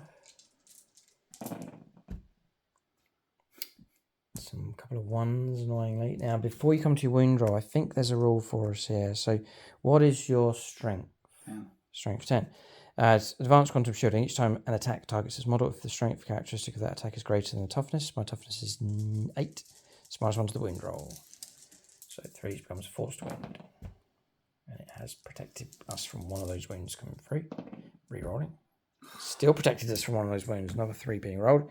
Do we have an invuln save? Yes, we do. So we go to a 4+ invulnerable save and blocked by Tamon Ra. If I had been 1 unit, that would have been ignored. Oh. Because of the Lieutenant's upgrade. Cool. Okay. We're looking for the lone sergeant to fight, the Gravis captain to fight as well. Yeah. I'll do the lone sergeant here first. Just We'll come to the Wraiths in just a moment. 3 on 4s. Oh, for the Emperor. Oh, hit. 2s. 2s. It's whack-a-mole time. Got them. Minus 2 damage. 6s. Block 1. So 1 and 2. Necron Warriors of Klingon. So the Gravis captain has the Power Fist. I've always played with the Power Fist and the Relic. Blade, yeah. It's fine. Relic chainsaw, I think. On a blade, you've got him on. Yeah, fine. Go ahead. So 5 attacks. Hitting on 2s. This could be the moment where he brings down the Scorpic Lord. Involved hits. And then 3s. Yeah, it must be. 3s to wound. Yeah, 2. Minus 2. 4+ invulnerable save. Block 1. 2 damage. 2 damage. Feel no pain at 4+. Block both on 4s. The blade. 1 hit. Rerolling because of the. Oh. Anyway, we'll take it that was 1 hit. No, nothing. Nope. Duh. How much damage did he take? I took 5 in total, I think, leaving him on 2. Yeah. Because, ladies and gentlemen, read your cards. -1 damage. Have the damage characteristics of attacks. Oh. So give him a wound back for my Hyper Harvester. It's made of 3. And the other damage, I think. Was the. No, save them, didn't I? Yeah. Yeah. And then I barged into you and caused more wounds, which wouldn't be helped by that. Okay, so got a wound back. Okay. Wraiths. They're still to go, aren't they, the Wraiths? The Wraiths are still to come. 1, 2, 3 of them, yeah. They're running low on energy. Batteries running low. Oh, maybe not. 5 saves -1. 3 ups. Uh-oh. We're in. 1. Feel no pain. Damage 2. 2. He's nearly gone. He is. Oh, he's gone. We finally got him. Oof, Heston's down. Just as Mike needed him on the next turn. Yep, and at this point, I don't think there's much more left to play on the board. Yeah, we're running out of models, man. I think it's 3-4 models left. And that just shows how, if a turn, you put all your eggs in one basket for the 1 turn, it doesn't pan out because you're throwing green dice, then. Yeah, but what a grind it's been between these two armies. It's been a slog and it's been hard to call. Getting to the vehicles was only part of the equation. The Necrons had to try and grind down the infantry units. There's times we had some fortunate escapes where we could have been wiped and we weren't. And then we know that Necrons are able to rebuild in the mid and later turns of the game. It's exactly what's happened in this battle. And they've managed to tip the battle in their favour. Pretty much, I have to say, they've gone on to win the game with dead models because the warriors are all resurrected dead models. He was dead. Yeah. The Wraiths have been resurrected. They've been resurrected during the game. So too has he. And he he's one of the original models, but most models are ones that have been resurrected, and that's just showing the difference here in this battle. I guess you pay for it in your points, the Necrons, and the key is to try and keep units alive, like the Triarch Praetorians have been kept alive just about, and they've managed to rebuild. The Resurrection will prove to be very, very useful as well, just to tip their numbers nicely.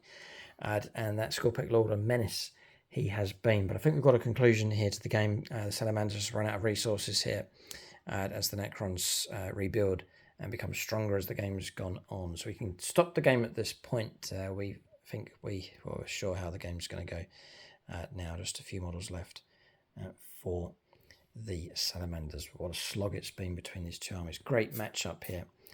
This is a Kingslayer game, and the Necrons have kept Tam and Ra alive. We don't want to press on, Mike, or remove the models from play whilst they're alive. While they're alive, Well, teleport Homer.